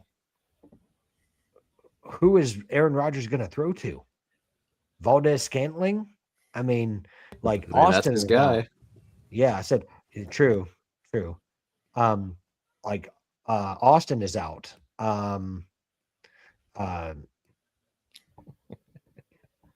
Like they just don't have any receivers that are available. Well, they got like 300 tight ends to throw to, so. True. Is that Fryermuth or whatever it is? Pat Fryermuth, Washington, Smith. No, Washington's out for the season. out. Yeah, Oh, he got Washington's hurt. out for the season. Oh, I missed that. Last week. He got hurt last week. Is it Darnell Washington? Is that right? Yeah. Mhm. He broke his forearm or something like that, and he's out for the season.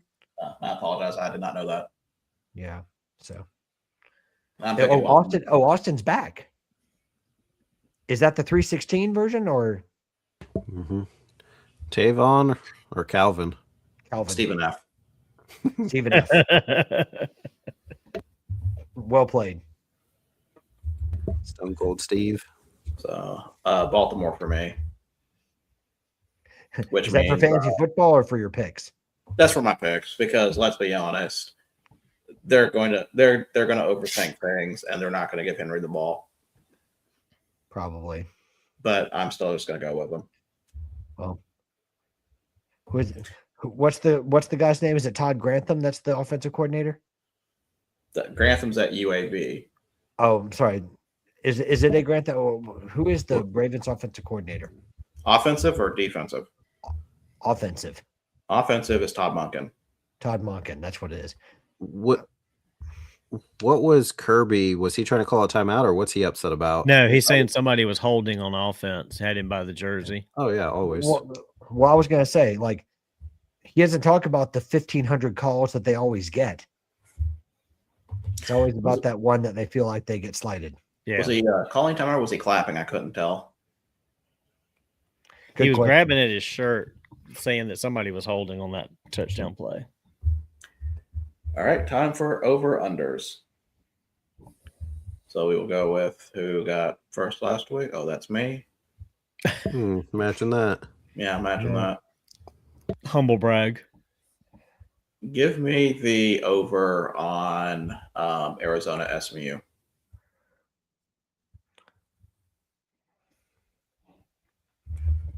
Okay. And next is Eric. Give me the under Green Bay and Vikings, Bros Mergens tune. So you are sticking with that. Very good. Since Ed was third, he's picking the under on Panthers and Bucks.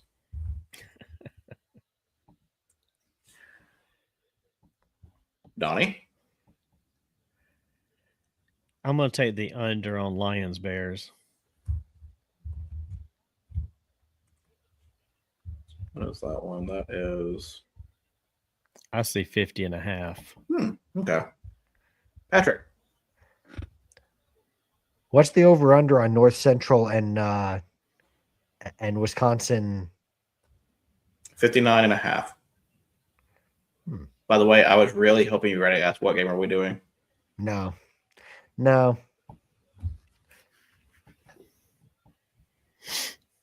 Give me the under on North Central Wisconsin.